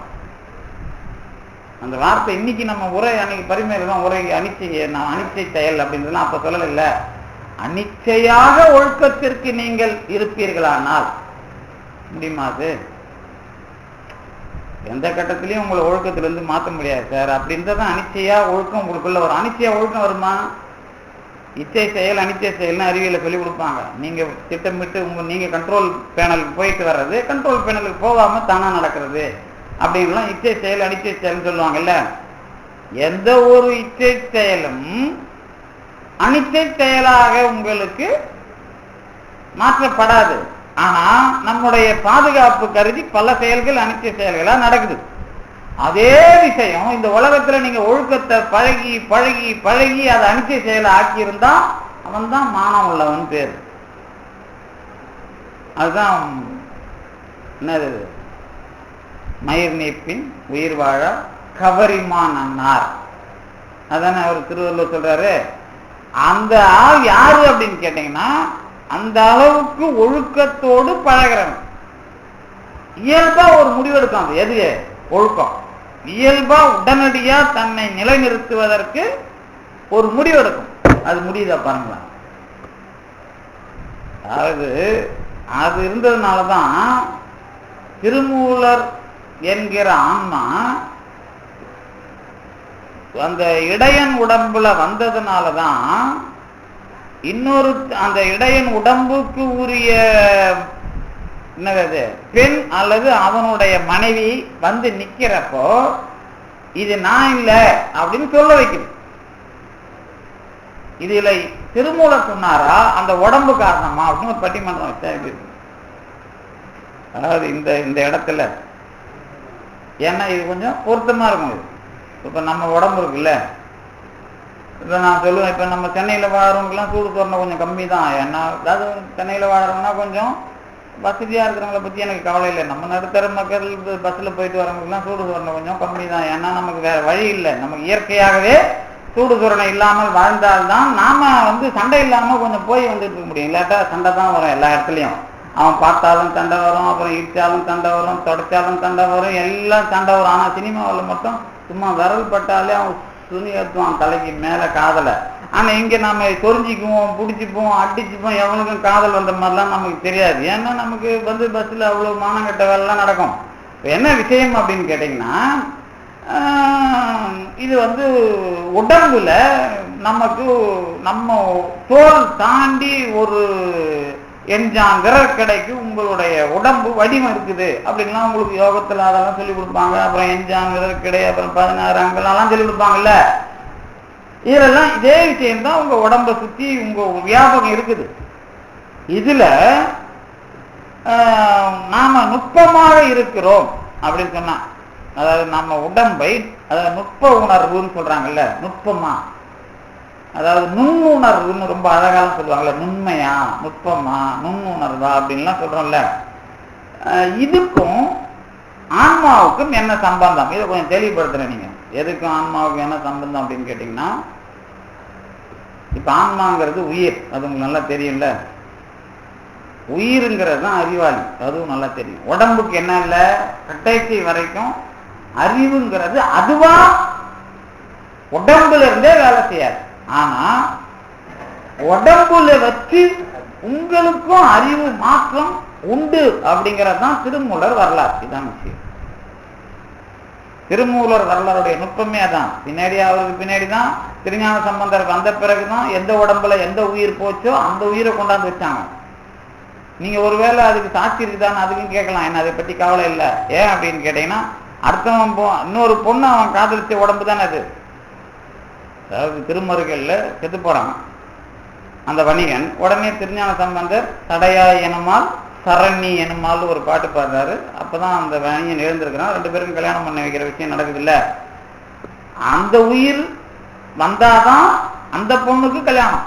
புரியுதா உங்களுக்கு? வேற உயிர் வந்தா அந்த பொண்ணு கல்யாணம் பண்ணி வச்சா அப்புறம் அது தப்பு. அதனாலதான் இதுல வச்சு நீங்க என்ன சொல்லலாம், தெளிவா கோக்குமாக்கெல்லாம் பண்ணல, அந்த உயிரை தான் கொண்டாந்து வச்சாங்க அப்படின்னு தெளிவா சொல்லலாம். ஆனா திருமூலர்ல அது இல்ல. புரியுதா உங்களுக்கு? அப்ப திருமூலர்ல ஒரு விஷயம் மட்டும் நடக்குது. திருமூலருக்கு இதுவரைக்கும் இருந்த விஷயத்தை தாண்டி புதுசா ஒண்ணு தெரியும். அது தெரிஞ்சதுனாலதான் அன்பே சிவம் ஆவதுங்கிற அதாவது ஒரு அறிவிப்பு புதுமையாக திருமூலருக்கு உலகத்தில் தெரிய வருகிறது. அதனாலதான் அன்பே சிவமா, அவர் ரொம்ப அழகா சொன்னார். அதுக்கு முன்னாடி காரைக்காலமையார் சொல்லிட்டாங்க, பேரன்பே இன்னும் பெருக்கு அப்படின்லாம் காரைக்காலமையார் திருமூலருக்கு முன்னாடி சொல்லிட்டாங்க. ஆனா அவர் சொல்றாரு அன்பே சிவமாவது ஆறும் அறிகளார்னார். ஏன்னா இவருக்கு தெரியாது, உலகத்துக்கு தெரியலன்ற மாதிரி தான் சொல்றாரு. அதை எடுத்த உடனே சொல்றாரு, பார்த்து தலை இப்படி ஆட்டினா எவனுக்கு இது வரையும் தெரியப்பா, இப்ப இந்த உடம்ப வச்சு பார்த்தா தெரியுதப்பா, அன்பே சிவமாவது ஆறும் அறிகளார் அப்படின்னு ரொம்ப அழகா சொல்றாரு. அதுக்கு காரணம் என்ன அப்படின்னா, எல்லாருக்கும் தெரியாது, நான் தான் ஒருத்தன் தான் சொல்றேன்னு அர்த்தம் இல்லை. அதுக்கு எழுந்த உடனே அது ஒரு விஷயம், அதாவது ஒரு அனுபவத்தினுடைய அது என்னது, அது வியப்பாக அதை உலகத்துக்கு அறிவிக்கிறது. அப்ப அன்பே சிவம் அப்படின்னு அவர் சொல்ல வர்றாருன்னா அதுக்கு காரணம் அந்த உடம்பு. அவ்வளவுதான் விஷயம்.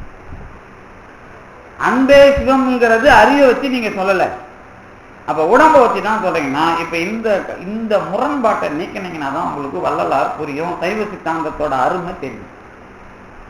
சைவ சித்தாந்தத்தோட அருமை உடம்பும் உண்மை, உயிரும் உண்மை, உலகமும் உண்மை, கடவுளும் உண்மை, இந்த 4 உண்மை அப்படிங்கிறது தான். வேற யாருக்கும் அது கிடையாது. இந்த 4 உண்மையை சொன்ன சைவ சித்தாந்தம் இல்லை என்று சொன்னால் இப்ப நீங்க இதை பத்தி பேச முடியாது.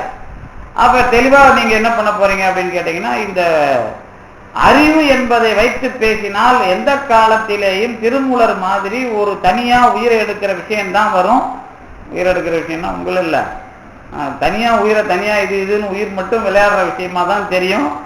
ஆனா அன்பு அப்படிங்கிறத அனுபவிக்கிறது கண்டிப்பா உடம்பு தேவை அப்படிங்கிறது இப்ப தெரியும்.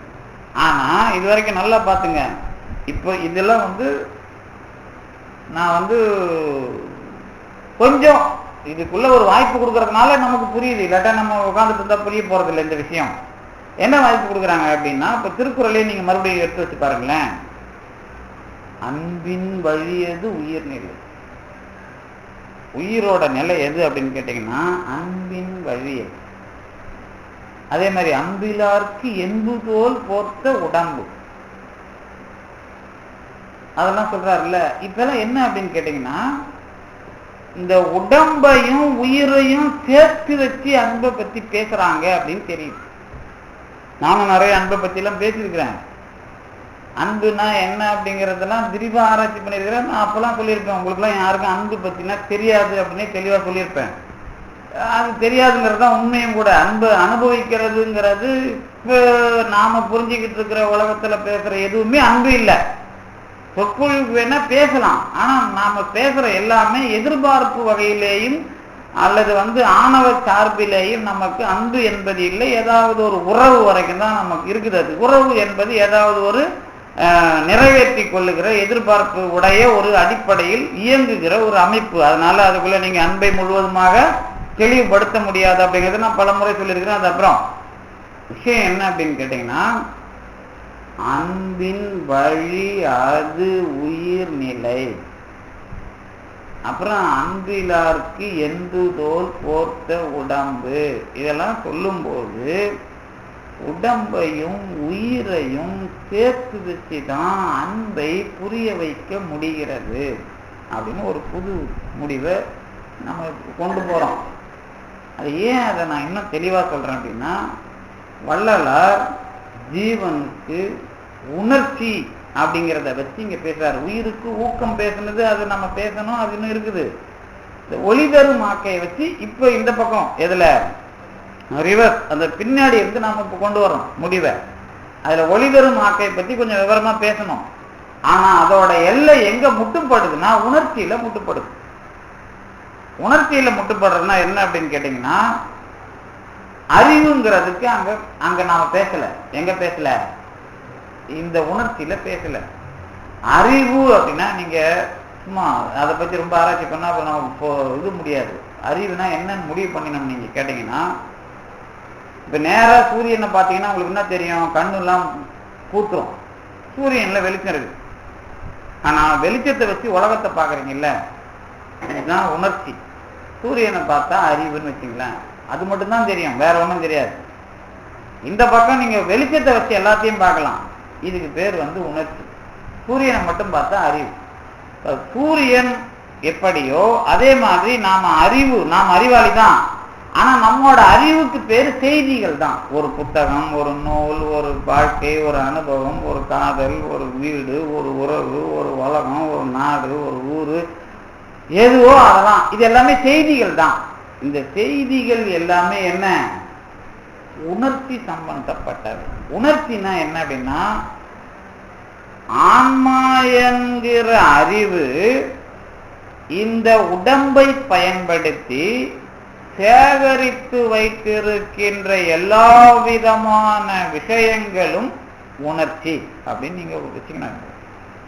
உணர்ச்சி வசப்படுறதுன்னு நம்ம உலகத்துல பேசுறது எதுன்னு கேட்டீங்கன்னா, அறிவும் ஒழுக்கமும் சேராத தன்மையில உணர்ச்சி வசப்படுகிறோம் என்றதை நம்ம பழக்கத்துல வச்சிருக்கிறோம். இருந்தாலும் உணர்ச்சி என்பது தத்துவார்த்தமாக நீங்கள் புரிந்து கொள்ள வேண்டுமானால் அது எது என்று கேட்டால், அது ஜீவன் சம்பந்தப்பட்டது. ஜீவன் என்பது எது என்று கேட்டால், ஆன்மா இல்லை, ஆனால் மனம், புத்தி, சித்தம், அகங்காரத்திற்கு பிறகு ஜீவன் என்ற ஒரு கருவி நான் எடுத்த முதல் உடம்பு தொடங்கி இன்று வரை எந்த அளவிற்கு நான் அறிவை பெற்று வளர்ந்திருக்கிறேன் என்ற ஒட்டுமொத்த விஷயமும் அதிலே இருக்கும்.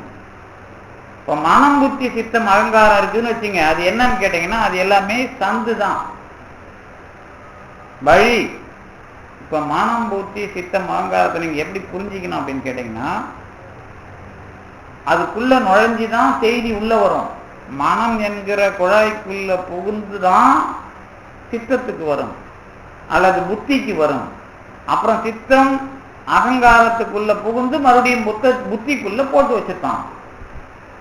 இது இந்த பிறவியில இருக்கிறதா உங்களுக்கு ஞாபகம் இருக்கும். இந்த பிறவியில மட்டும் ஒரு குழா இருக்குது, அதுக்கு பேர் புத்தி, இதுதான் நமக்கு தெரியுதுன்னு.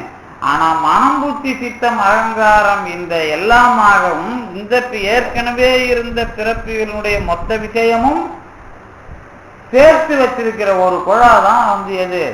ஜீவன். அப்படி நீங்க புரிஞ்சுக்கணும். அதுல இன்னும் கொஞ்சம் பொருள் பிரச்சனை வந்தது அப்படின்னா, இந்த பிறப்புல உனக்கு நீ 1ஆவதுல இருந்து 5ஆவது வரைக்கும் படிச்சு கூட ஞாபகம் இருக்காது. முந்தா நாள் வச்ச சோறு குழம்பு கூட சில பேருக்கு ஞாபகம் இருக்காது, அல்லது போன வருஷம் நடந்தது ஞாபகம் இருக்காது. சரி, இல்ல ஞாபகம் இருந்தா கூட அதே மாதிரியே ஞாபகம் இருக்காது. ஒரு பிரச்சனை நடக்கும், ஒன்றும் இல்லை, போன வாரம் வயிற்று வலி வந்திருக்கும், இல்லை பல்வலி வந்திருக்கும், அது போயிருக்கும். ஆனால் அப்போ அனுபவிச்ச அந்த டார்ச்சர் இப்போ நினைச்சு பார்த்தா கூட அந்த டார்ச்சர் வராது. ஆனால் அன்னைக்கு எரிஞ்சு ஊந்திருக்கும்.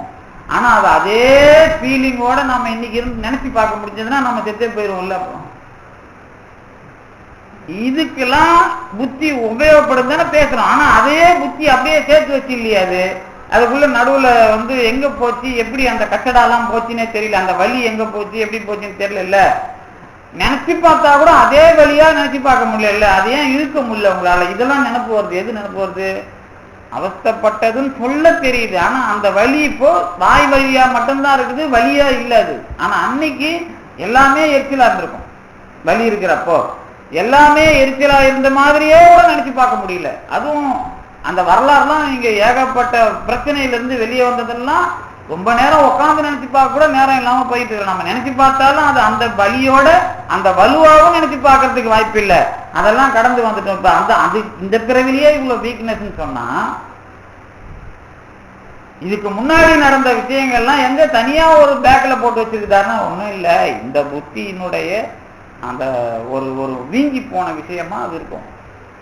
இந்த ஒரு புத்தி இப்ப நீங்க வச்சீங்களேன், இப்போ நீங்க என்னது அது ஊரை போட்டா ஊதி போகுதுன்னு வச்சுங்களேன், ஊரை போட்டு ஊதி போற விஷயம் மாதிரி ஒரே புத்தியை நீங்க பார்த்து அதனுடைய லேயரா பார்க்க ஆரம்பிச்சீங்க அப்படின்னா அதுதான் ஜீவன். ஜீவன் அப்படிங்கிறது எப்படி நீங்க புத்தியில 10வது வயசுல உங்களுக்கு ஞாபகம் மறதி இருந்ததோ அது இந்த புத்தியில தான் இருக்குது.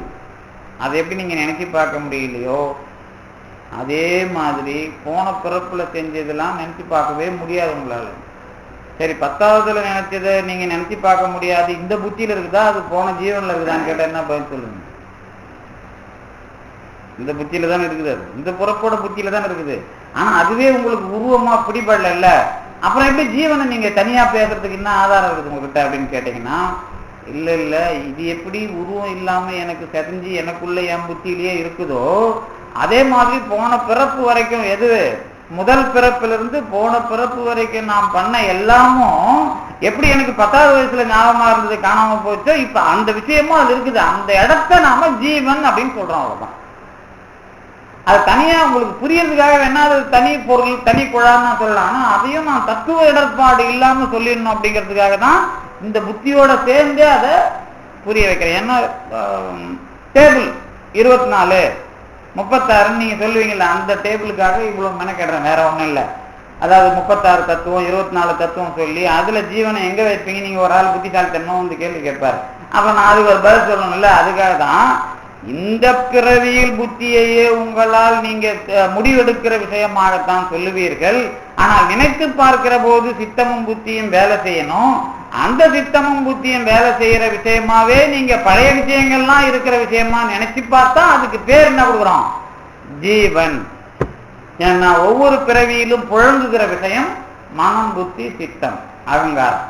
இது இல்லாமல் பிறவிதோறும் பெற்ற புழக்கத்துக்கான பெயர் ஜீவன். இந்த இடத்துலதான் உங்களுடைய அறிவு அப்படின்னு நான் சொல்லிட முடியாது. ஏன் சொல்ல முடியாதுன்னா, அறிவு இந்த ஜீவன் போச்சுன்னா என்ன அடுத்த ஜீவனா? எல்லாம் நாளும் ஒன்னாதான் இருக்கும். எந்த நாளும் மனம், புத்தி, சித்தம், அகங்காரம், இந்த ஜீவன்லாம் நான் சொல்றேன்ல, இந்த புரியட்டகாயன்னு ஒண்ணு சொல்லுவோம். இங்க ஒண்ணு இதே நடுவில் சேர்த்து வச்சுங்க. என்னன்னா 8 உடம்பு. இந்த 8 உடம்பு அப்படின்னா புரியட்டகாயம், சூக்கும தேகம் அப்படின்னு பிரணவ தேகம் இப்படிலாம் பேசுவாங்க. முதல்ல நாம சிவம், சக்தி, சதாசிவம், ஈஸ்வரம், சுத்த வித்தை, அப்புறம் காலம், நியதி, கலை, வித்தை, அராகம், இந்த 4 ஏற்கனவே ஒரு 5, இந்த 5 நாளும் 9, இதெல்லாம் சேர்ந்தது தான் புருடன் 10. இதோட கூட மனம், புத்தி, சித்தம், அகங்காரம் இந்த 14. இதோட கூட சுவை, ஒளி, ஊறு, ஓசை, நாற்றம் 5, 19. குறைஞ்சபட்சம் இந்த 19 இல்லாம நாம என்னைக்கும் தனியா இல்லை. இந்த புரியட்ட காயம் 8 மட்டும் இல்லை, அது பேருக்கு என்ன பண்ணுவோம்? சுவை, ஒளி, ஊறு, ஓசை, நாற்றம். அதுக்குள்ள மனம், புத்தி, சித்தம் இந்த 3 சேர்ந்த 5, 3, 5, 8. இந்த இதுதான் புரியட்ட காயம் சொல்றது. ஆனா நீங்க நல்ல அந்த ஆன்மா எந்த மாதிரி பயணம் செய்கிறது அப்படின்னு கேட்டீங்கன்னா, சிவம், சக்தி, சதாசிவம், ஈஸ்வரம், சுத்த வித்தைங்கிற 5, காலம், நியதி, கலை, வித்தை, அராகம், புருடன், மாயை அந்த 7, 5, 12. அதுக்கப்புறம் மனம், புத்தி, சித்தம் ஒரு 3, 15. அதுக்கப்புறம் இந்த சுவை, ஒளி, ஊறு, ஓசை, நாற்றம் ஒரு 5, 20 குறையாம அது பயணம் செய்து கொண்டிருக்கிறது. இதுதான் அந்த அந்த பவுண்டு தான் நாமம். அதுதான் நெத்தியிலிருந்து கீழே இறங்குறது, அதுதான் மூலாதாரத்துக்கு போறது எல்லாம். இதுல இந்த விஷயமா மெய்வாய், கண், மூக்கு, செவி தொடர்பு இல்லைன்னா அது உயிரோட இருக்கிறதா தெரியாது உங்களுக்கு. மெய்வாய், கண், மூக்கு, செவியில தான் சுவை, ஒளி, ஊறு, ஓசை, நாற்றம் வேலை செய்ய ஆரம்பிக்கும். இப்போ இதுல நான் பிறவியில கத்துக்கிட்டது, இந்த பிறவியில கத்துக்கிறது, இதுல என் உடம்பு எந்த அளவுக்கு உதவும்? இதுதான் சார் ஆராய்ச்சி. இது ஆராய்ச்சி பண்ணீங்கன்னா திருமூலருக்கு கிடைச்ச உடம்பை பத்தி உங்களுக்கு தெரியும். இப்போ இதுல என்ன ஒரு சின்ன ஒரு நடுவில் ஒரு கேப் இருக்கு, நடுவில் ஒரு இடைவெளி இருக்கு. என்ன இடைவெளி அப்படின்னு கேட்டீங்கன்னா, புல்லாய், பூடாய், புழுவாய், மரமாகி, பல்விருகமாய், பறவையாய், பாம்பாய், கணங்களாய் சொல்றாருல்ல. இந்த புல் பிறவி தொடங்கி மிருகம் வரை கணக்கு வழக்கு இல்லாமல் எல்லா விஷயமாகவும் நீங்கள் செயல்படுவதற்கு பழக்கப்படுத்தப்பட்டு விட்டீர்கள். எதுல? ஏதாவது ஒரு உடம்ப வச்சு அந்த உடம்புல உங்களுக்கு எந்த மாதிரி என்ன வேலை செய்யுது? என்ன வேலை செய்யுது? அறிவு வேலை செய்யுது அப்படின்னு இது வரைக்கும் நம்ம பேசணும். இனிமே எப்படி பேச போறோம்? வள்ளலார் இருக்குபடி உணர்ச்சி வேலை செய்யுது அப்படின்னு பேசணும். ஏன் தெரியுமா இந்த மாற்றம் சொல்றேன்? இப்போ கொஞ்சம் இன்னொரு 5 நிமிஷம் இன்னொரு விளையாட்டு ஒன்று விளையாடுவோம். என்ன விளையாட்டுனா, இந்த அறிவு அப்படின்னு ஒன்று வச்சுக்கிறோம். இன்னும் கொஞ்ச நேரத்துக்கு மேலே மனசுல சூரியனை பார்க்குற மாதிரி பொருளை பார்க்குற மாதிரிலாம் சொன்னால, இப்போ நமக்கு அறிவு வருது. இப்போ நாமெல்லாம் ஞானி ஆகிறோம்னு எல்லாம் சொல்றாங்கல்ல, இதை பற்றி யாராவது யோசனை பண்ணி பார்த்துருக்கீங்களா? அந்த ஞானி ஆகிறது, அறிவாளி ஆகிறது, இதை பற்றிலாம் வந்து ஒளிவட்டம்லாம் வருது இல்லை, இதெல்லாம் வந்து நீங்கள் யாராவது யோசனை பண்ணி பார்த்துருக்கீங்களா? இப்போ நீங்கள் அறிவாளியா ஞானியா அப்படின்னு கேட்டால் என்ன சொல்லுவீங்க? நான் அறிவாளி என்ன கேட்கலாம், உங்களை கேட்கலான்ட்டு போயிருவீங்கல்ல. எல்லாருமே அறிவாளி தான், அதில் ஒன்றும் பிரச்சனை இல்லை. இன்னைக்கு வந்து இந்த தத்துவ பிரச்சனைகளா இருக்கிற பட்டியலுக்குள்ள நாம தெளிவுபடுத்துறோம். அதான் முக்கியம். இந்த உணர்ச்சிக்கும் ஒளி தரும் ஆக்கைக்கும் பிறப்புல இருக்கிற விஷயத்துக்கும் இதுல நாம அறிவாளின்னு சொல்றதுக்கும் இதுல என்னென்ன மாற்றங்கள் அப்படிங்கிறதுக்குமான தெளிவா தான் இது இன்னைக்கு நடக்கிற எல்லா விஷயத்தையும் நீங்க உள்வாங்கணும். நம்ம அறிவாளியா ஞானியா அப்படின்னு கேட்டா என்ன பதில் சொல்லலாம்? நம்மெல்லாம் அறிவாளி தான். சரி, நீ அறிவாளினா இந்த உடம்புல இருக்கிற ஆன்மாவை பத்தி சொல்றியா, உடம்ப சொல்றியா, எதை சொல்றேன்னு கேட்டா என்ன பதில் சொல்லணும்? என்னப்பா பிரச்சனையா போச்சு, இவ்வளோ நேரமாக தானப்பா சொல்லிட்டு வந்தீங்க, மறுபடியும் அதே கேட்டால் என்னப்பா? சரி சார், நீங்கள் என்ன சார் தெளிவாக இருக்கிறீங்க? இப்போ நீங்கள் அறிவாளியா இல்லையா? நான் அறிவாளி தான் சார். நீங்கள் அறிவாளின்னு எதை வச்சு சார் சொல்கிறீங்க அப்படின்னா, எதை வச்சு சொல்கிறேன்னா, நீங்கள் அங்கே உட்காந்துக்கிறீங்க, நாங்கள் உட்காந்து கேட்குறோம், நாங்கள் ஒழுங்காக தானே உட்காந்துக்கிறோம். நீங்கள் எங்களை அறிவாளியா இல்லை, நாங்கள் என்ன அங்கே என்ன துணி இல்லாமல் வந்து உட்காந்துக்கிறோம், நாங்கள் அறிவாளித்தனமாக தான் சட்டை போட்டு வந்து உட்காந்துக்கிறோம் சொல்கிறீங்களா? ஆமாம் சார், சட்டை போட்டு ஏன் வரணும்னா 4 பேர் வந்து நம்ம வந்து இப்படி தான் சார் 4 மனிதர்கள் வாழற இடத்துல மற்றவர்களுடைய மனம் பிறழ வைக்காமல் நாம் நாடை அணிந்து கொண்டு வந்து நாம் வந்து ஒழுங்காக உட்காரணுங்கிறது நாங்கள் கற்றுக்கிட்டு இருக்கிறோம் சார். இதுதானே விஷயம். மற்றபடினா அறிவாளி நீங்கள் என்ன? நீங்கள் மற்றபடினா அறிவாளினா எங்களுக்கு வள்ளலாரை பற்றி தெரியும், ஏற்கனவே சைவ சித்தாந்தம் கொஞ்சம் பற்றி வச்சுக்கிறோம், நாங்கள் ஏற்கனவே அது இதெல்லாம் தெரியும், நாங்கள் அதெல்லாம் தெரிஞ்சுக்கலாம் தானே வந்தோம் அப்படின்னா, சரி சரி பரவாயில்ல. நீ புல்லாக இருந்தப்ப என்ன அறிவாளி, நீ வந்து மிருகமாக இருந்தப்ப என்ன அறிவாளி, நீ என்ன பறவையாக இருந்தப்ப என்ன அறிவாளி, இப்போ எந்த மாதிரி நீ அறிவாளியா இருக்கிற அப்படின்னு கேட்டால் என்ன பார்த்து சொல்லுவோம்? சார் நீங்கள் நல்ல குழப்பம் தான் சார் செய்றீங்க, எங்களுக்கு ஏதாவது வந்து நீங்கள் தெளிவுபடுத்துறீங்களா? நீங்கள் தான் சார் முதல்ல பயங்கரமான, அதாவது நீங்கள் முதல்ல அறிவாளியா இல்லையா, நாங்கள் உங்களை பற்றி தான் சார் தெரிஞ்சுக்கணும் அப்படின்னு தானே கேட்க வரீங்க. ஒன்றும் இல்லை சார், அறிவாளினா என்ன அப்படிங்கிறத தெளிவுபடுத்திட்டீங்கனாலே ஆன்மாங்கிறத தெளிவிலையும் உடம்புங்கிற தெளிவிலையும் நீங்க அந்த பட்டியலுக்குள்ள அதாவது ஒரு தெளிவான விஷயம் கிடைச்சிடும். அதில் ஒரே ஒரு லாஜிக், அதாவது ஒரு அடிப்படை கோட்பாடு என்ன அப்படின்னா, ஆன்மா அறிவு பொருள். அதுக்கு புதுசா அறிவு வர்றதும் இல்லை, என்ன அறியாமை போறதும் இல்லை. அது ஒரு அறிவாளி. இப்போ சூரியன் வந்து வெளிச்சம் அதுக்கு மேகம் கொடுக்கறது இல்லை, மேகம் மறைச்சிருக்கும் போது வெளிச்சம் இல்லாமல் இருக்குது, மேகம் போயிடுச்சுன்னா அது தெரியுது அப்படின்னு நம்ம சொல்றாங்க. இதான்பா ஆன்மாவனுடைய தன்மை அப்படித்தானே நம்ம சொல்லிடுவோம். நல்லா தான் புரியுது. அப்புறம் நாங்கள் கேட்போம், சரி சரி அப்புறம் மேகம் தானா விளங்குதா, அப்புறம் இது வந்து சூரியன் விளக்குதான்னு கேட்போம். இல்லைங்க காற்று விளக்குது. அப்புறம் காற்று விளக்குதுன்னா அப்புறம் காற்று மேகம் இதுக்கும் உனக்கும் சம்பந்தமே இல்லைன்னா நாங்கள் இங்கேருந்து பார்க்குறவங்களுக்கு தானே அது மறைச்சிக்குது, சூரியனுக்கு மறைப்பு இல்லைல்ல. அப்படி ஒரு கேள்வி கேட்டால் என்ன பதில் சொல்லுங்க?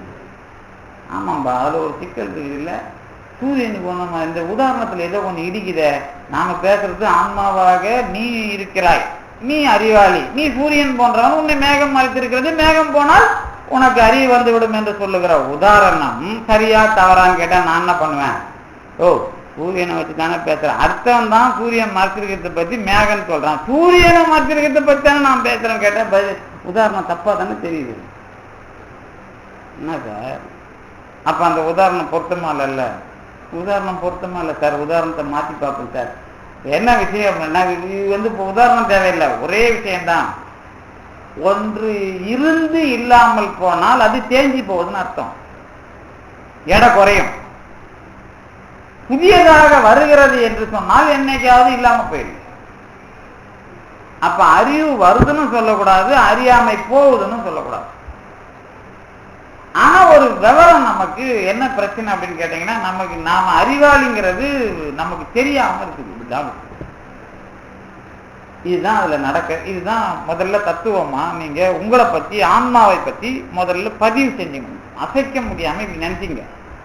ஒண்ணு புதுசா எனக்கு அறிவு இல்லாத இருந்து அறிவு வருதுன்னு சொன்னா அது என்னைக்கு ஒன்னாலும் போயிடும்.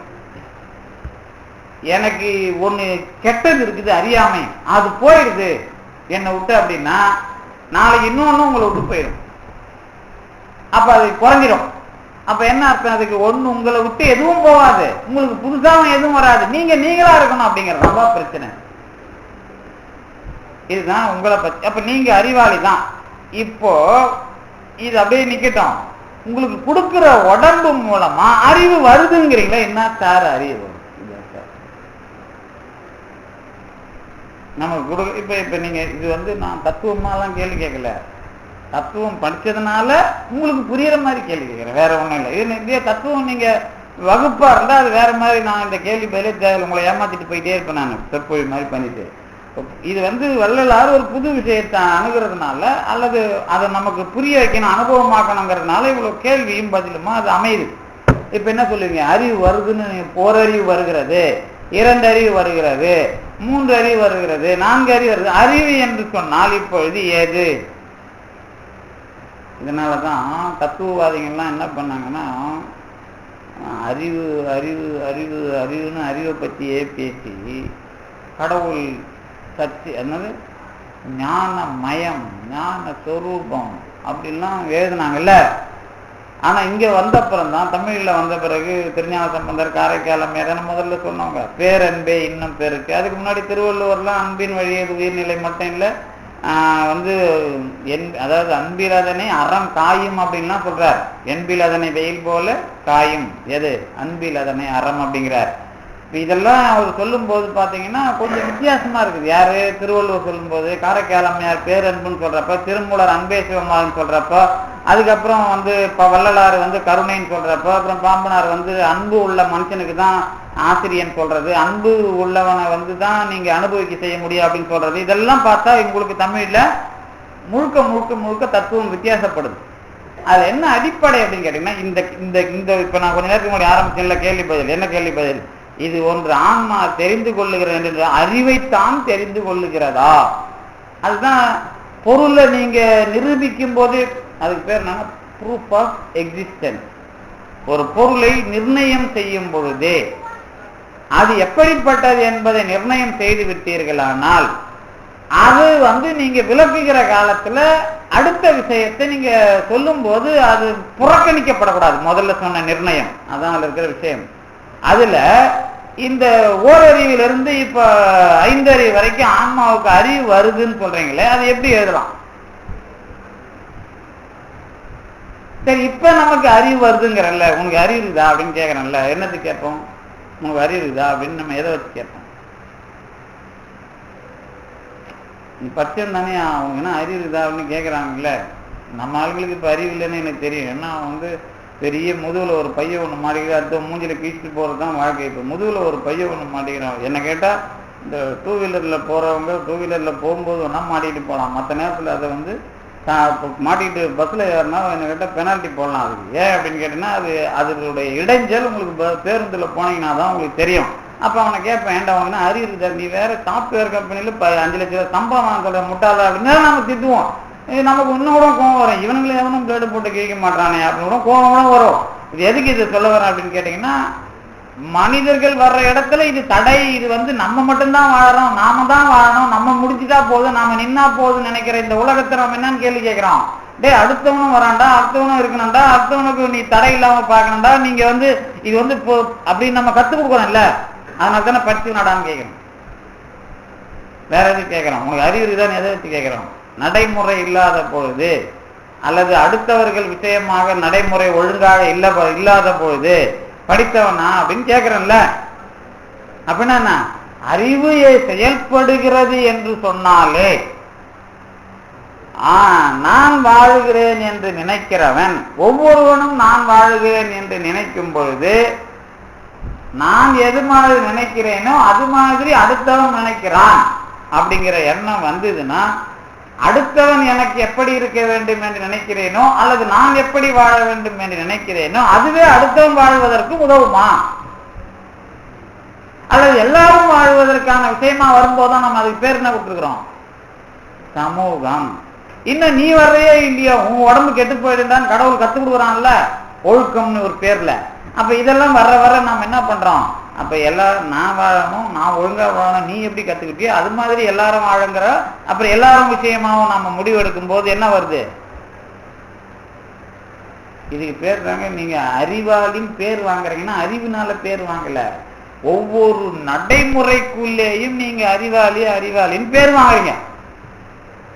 அப்ப அறிவாளினா என்ன? நீங்க ஏதோ ஒன்னை பெறுகிறேன், ஏதோ ஒண்ணு போகுதுன்னு இல்ல.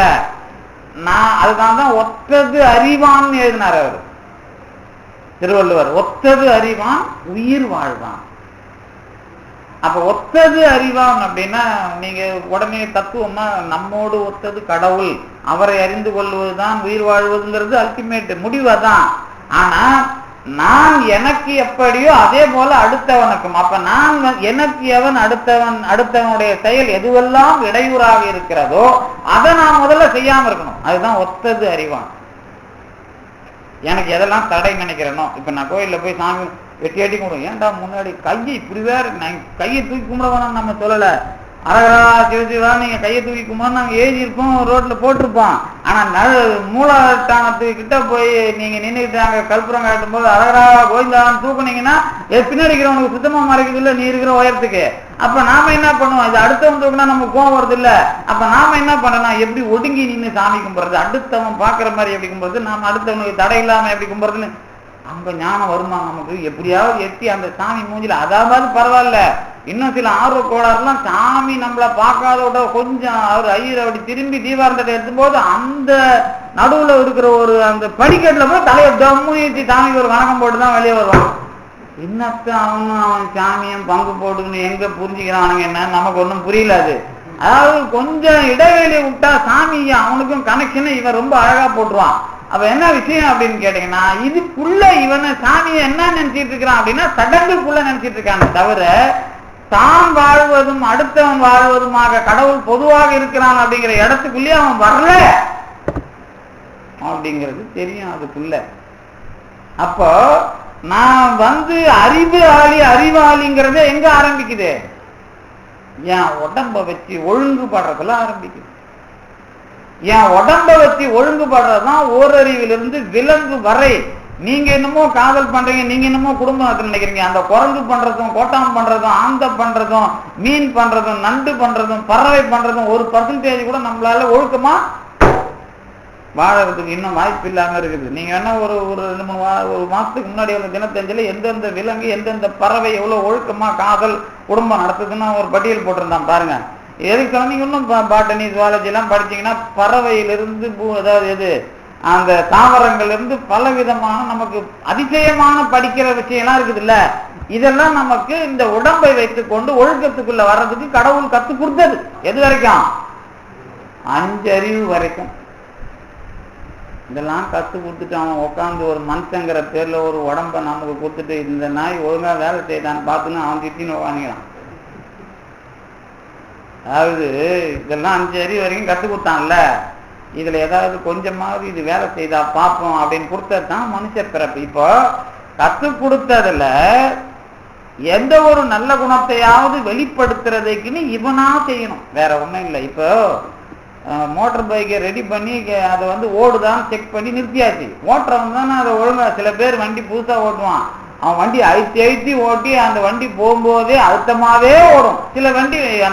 சில பேர் என்ன பண்ணுவாங்கன்னா, அதாவது வண்டி ரேஸ் இறக்கி நிறுத்த மாட்டான், பிரேக்கை போட்டு அப்பப்ப முச்சி போட்டு அவன் அந்த மாதிரி வண்டியில ஏறினா நம்ம மண்டையில தெரியும். என்ன ஒரு விஷயத்தையும் இவன் ஃப்ரீயா விட மாட்டான் போது, எல்லாத்தையும் டைட் பண்ணி வீட்டுல இருக்கிறவங்க இருந்து கோழப்பாங்க டார்ச்சர் பண்ணியே தாவச்சுவாங்க போது, இவன் வண்டியில ஏறினதே தப்புடா சாமி அப்படின்னு நமக்கு தோணும். அப்ப வண்டி ஓட்டும் போது அவன் சைக்காலஜி எப்படி தெரியுது, நடக்கும்போது எப்படி தெரியுது, பேசும்போது எப்படி தெரியுது, அவன் படிக்கும்போது எப்படி தெரியுது, அப்புறம் அவன் வாழும்போது சாமி கும்பிடும்போது உட்காரும் போது சாப்பிடும் போது எல்லாம் மூஞ்சியும் அது எப்படி விளங்கும்னு நமக்கு தெரியும். விளங்குறத தான் ஏற்கனவே கத்து கொடுத்தாம்பார். இதுவா செய்யட்டும். ஏன்னா கடவுள் நான் முதல்ல சொன்னபார், கத்து கொடுக்கிற வரைக்கும் கத்து கொடுத்துட்டான். அங்க உனக்கு என்ன போடல, கணக்கு வழக்கே இல்லாம கத்து கொடுத்தான். அப்படின்னா என்ன அர்த்தம்னா, எல்லை இல்லாம கத்து கொடுத்தான்னா என்ன அர்த்தம்னா, இந்த மனுஷன்ல நீ கத்து கொடுத்த பிறகு நீ ஒரு தப்பு பண்ணினா உன் தலையில ஓங்கி கொட்டுவான். அங்க விலங்கு வரைக்கும் கொட்ட மாட்டான். அங்க நீ உன்னை எவனா சாவச்சானா, மீனா இருந்தியா சாவச்சானா, பரவாயில்ல, அத்தை மீனா உன்னை பிறக்க வைக்கிறேன், அத்தை பாம்பா பிறக்க வைக்கிறேன், அத்தை புளியா பிறக்க வைக்கிறேன், தொடர்ந்து அதுக்குள்ள வினை கணக்கு இருக்காது. என்ன வினை கணக்கு இருக்கும், நீ எந்த அளவுக்கு புரிஞ்சுக்கிட்ட, புளியா பிறந்து அடுத்தது கத்து கொடு, எந்த அளவுக்கு பாம்பா பிறந்து கத்து கொடுத்த அடுத்தது கொடு. அது அந்த பிறப்புல நீ என்ன கத்துக்கணுமோ அத்தனை விஷயத்துக்கும் எத்தனை உடம்பு கெட்டு போனாலும் அதுல மாத்தி மாத்தி மாத்தி மாத்தி அங்க அவனா கத்து கொடுத்ததுதான் எல்லாம். மனுஷனா பிறந்த பிறகு இந்த கத்து கொடுத்ததெல்லாம் இது செய்யுதா? இப்ப நீங்க இப்படி என்ன பண்றீங்க, படிக்கிறேன்ல, எதுக்கு இப்ப நீங்க படிப்பு இப்ப சரியில்லை, அதனால எனக்கு உதாரணம் பொருத்தமா இல்ல. படிக்கிறது கற்க கற்றடர கற்றபின் நிற்க அதற்கு தகன கற்க கசடர கற்பவை கற்றபின் நிற்க அதற்கு தகனம் படிக்கிறேன்ல. படிக்கிறது பிழை இல்லாம நிக்கிற மாதிரி படினா சொல்லல. படிக்கிற விஷயத்தை இப்ப அல்ஜிப்ரா படிக்கிறாரு, மேத்மெட்டிக்ஸ் படிக்கிறாரு, இல்லை இன்டெகிரல் இதெல்லாம் படிச்சுட்டு ஒரு எதுக்கு படிக்கிறேன்னு தெரிஞ்சு அதுக்கப்புறம் சயின்டிஸ்டா வரும்போது அதை அப்ளை பண்றான்ல, அதான நிற்றல். நீங்க உடனே ஒழுக்கம் நினைக்காதீங்க. எந்த படிப்பு படிச்சாலும் அதை பயன்படுத்தும் போது பிராக்டிக்கல், அதுக்குள்ள அவன் கண்டுபிடிக்கிறான், சமுதாயத்துக்கு ஒரு பொருளை வழங்குகிறான், இதெல்லாம் படிக்கிறோம்ல. அதே மாதிரி கடவுள் படிக்க, நீங்க எப்படி கல்லூரி வரைக்கும் படிக்க வைக்கிறீங்களா, +2 வரைக்கும், அதே மாதிரி கடவுள் படிக்க வச்சுதான் விலங்கு வரையான பிறப்பு. நீங்க அதை பயன்படுத்தி நாங்க மார்க் வாங்கிட்டேன்னு காட்டினீங்கன்னா, ஓ இந்த பையனை இவ்வளவு கத்துக்கிட்டா, இவ்வளவு ஒழுங்கா இருக்கிறாங்கிறது தான் வினை. அப்ப வினைக்கும் அறிவுக்கும் என்ன சம்பந்தம் இருக்குது? இப்போ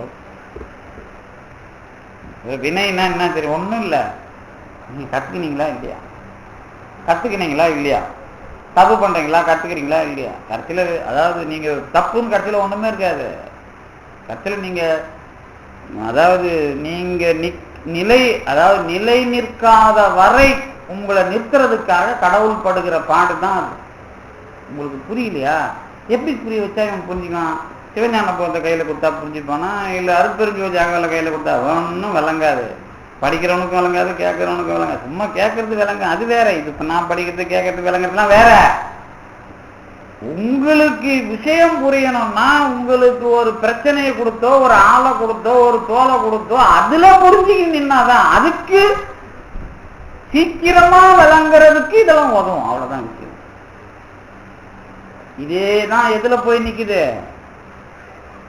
செத்தவரை எழுப்புறதுல போய் நிக்குது. இப்ப உங்களுக்கு புரிய வைக்கிறது செத்தவனை எழுப்புறதுனா என்னன்னு இப்ப புரியுதா?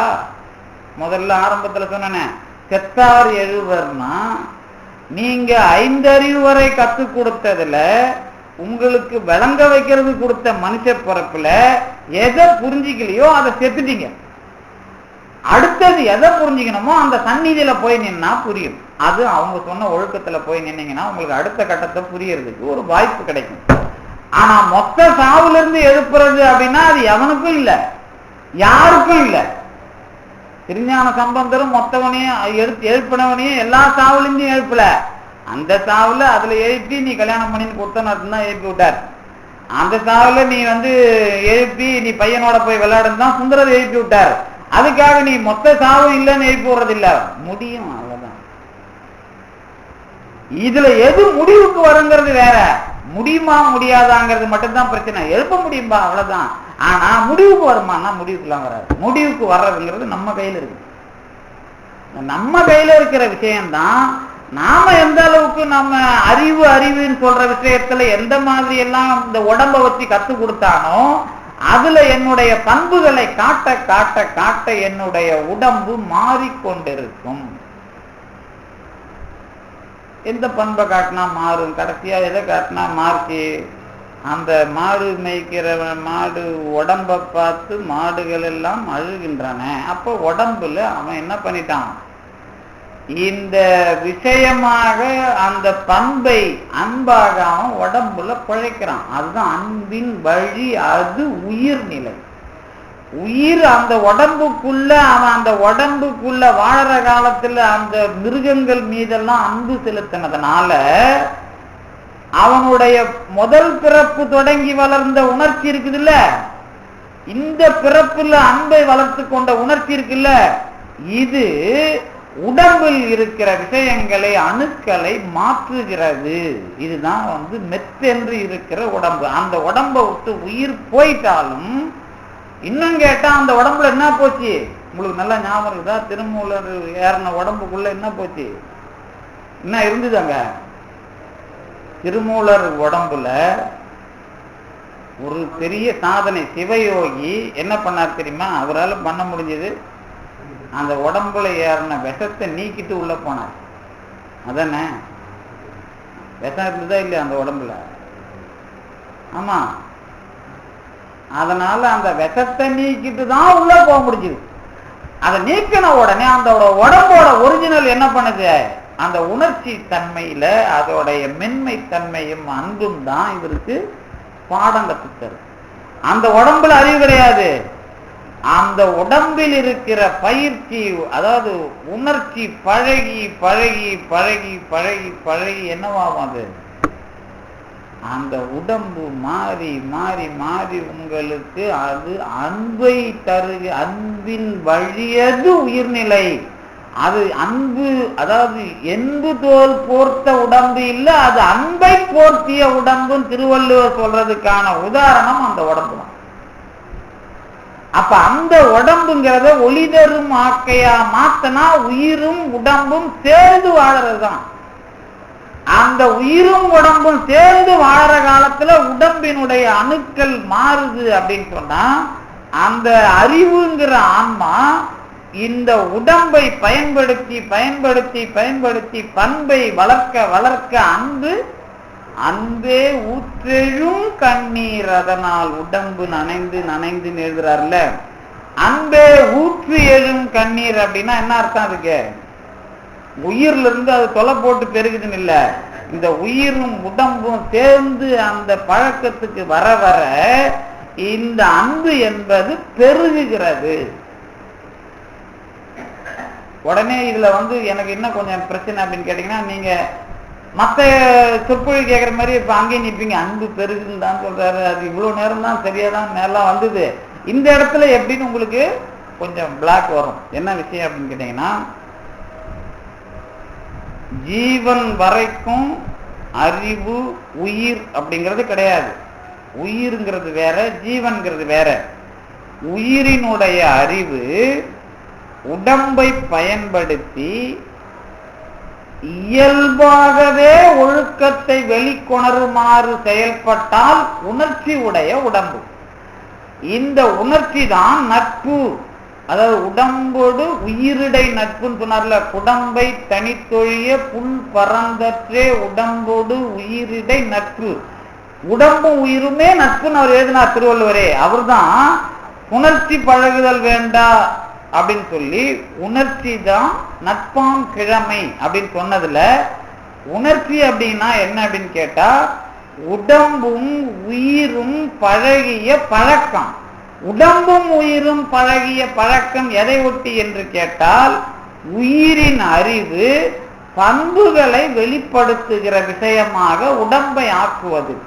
அது இயல்பாக பழக வேண்டும். எப்படி அனிச்சை செயலாக பழகுவது போல ஒழுக்கத்தை இயல்பாக நிலைநாட்டுமானால் அதுக்குள்ள என்ன இருக்கக்கூடாது? ஒரு ஆதிக்கமோ கட்டளையோ இல்லாமல் இயல்பாக பயன்படுத்துகிற பழக்கம் வருமானால் அப்போ அது அறிவினுடைய தாக்கமுடைய உடம்பா இருக்காது. அந்த உடம்பு மாறிக்கொண்டிருந்திருக்கும். அதுதான் அன்பை வெளிப்படுத்தி கொண்டிருந்திருக்கும் அப்படிங்கிற நிகழ்ச்சி. உடனே நீ அன்பே ஊற்றெழுந்த உடனே தனியா பெருகுதுன்னு இல்ல, நீங்க அந்த இயல்பாக பழகுகிற பழக்கத்துல தெரிய வர்றதுதான் அன்பு. அதுதான் இந்த ஒளி தரும் ஆக்கைக்கு உரிய உயிரை தாண்டி உடம்பையும் வாழ வைக்கிற சித்தர்களுக்கான உடம்பு. அந்த உடம்பு தான் பின்னாடி ஒளி உடம்பாக ஆகிற தகுதி உடையது. அதுலதான் உயிரை அவர்கள் நிறுத்துகிறார்கள். அந்த இடம்தான் நமக்கு ஆக்கம் தருகிற வளாகம். அதுதான் திருக்கோயில், அதுதான் சந்நிதி. அதுக்கு உள்ள இருக்கிற அந்த உயிர் தான் ஊக்கம் உடைய உயிர். அந்த ஊக்கம் எதுன்னு கேட்டா கடவுளின் கலப்பினால் வருகிற செயல். இப்ப இப்படி புரிஞ்சுக்கணும். ஒரு பிறப்பு எடுத்த உடம்பு, அந்த உடம்பு அறிவை பெறுகிறது என்று சொல்லுவதற்கில்லை. அறிவு இயலானது உயிர். அந்த உயிருக்கு அறிவு வருகிறது என்றும் சொல்லுவதில்லை, அறியாமை போகிறது என்றும் சொல்லுவதில்லை. ஆனால் அறியாமை என்ற வேறு ஒன்று விலகும், அதற்கு உடம்பு தரப்படுகிறது. அந்த உடம்பை பெற்று பெற்று அது பண்புகளை வளர்க்க வளர்க்கத்தான் 5 அறிவு வரை பிறப்பை தந்தான். அதுவே நாம் செய்தோமானால் நம்முடைய உடம்பு இயல்பாக ஒழுக்கத்தை வெளிப்படுத்துகிற உடம்பாக பழக பழக அந்த பழக்கத்தின் அடியிலே நாம் அன்பு உடையவர்கள் என்பது திருமூலன் உடம்பை போல பக்குவமாக மென்மையாக இருக்க இருக்க அதுதான் அன்பின் வழியது உயிர்நிலை என பிறப்பையும், அன்புதோல் போர்த்த உடம்பு என பிறப்பையும் காட்டுகிற உடம்பும் உயிருமாகிய அந்த வாழ்வில் உடம்பையும் அறிவையும் உயிரையும் இணைத்த ஒரு வாழ்க்கையாக இருக்கும். அந்த சமாதி நிலையம்தான் ஆக்கம் தருவது நமக்கு. அது கடவுளை அனுபவித்து ஊக்கமாக செயல்படுகிற உயிராக அந்த ஆன்மா அல்லது மகானினுடைய உயிர் செயல்படும். இந்த 4 இணைத்த ஒரு பெருவாழ்வு தான் பிறப்பினுடைய முடிநிலையை அடைகிற நிலை. இதை தருவதுதான் உயர்ந்த முடிவான முழுமையான அருட்பெருஞ்சோதி ஆண்டவருடைய எல்லையான அனுபவம் என்பதை காட்டுவதற்குத்தான் இந்த அகவலை சொன்னார் என்பதை சொல்லி இந்த அளவிற்கு தந்து நிறுத்திய திருவர்களுக்கும் குருவர்களுக்கும் நன்றி விடைபெறுகின்றேன். நன்றி.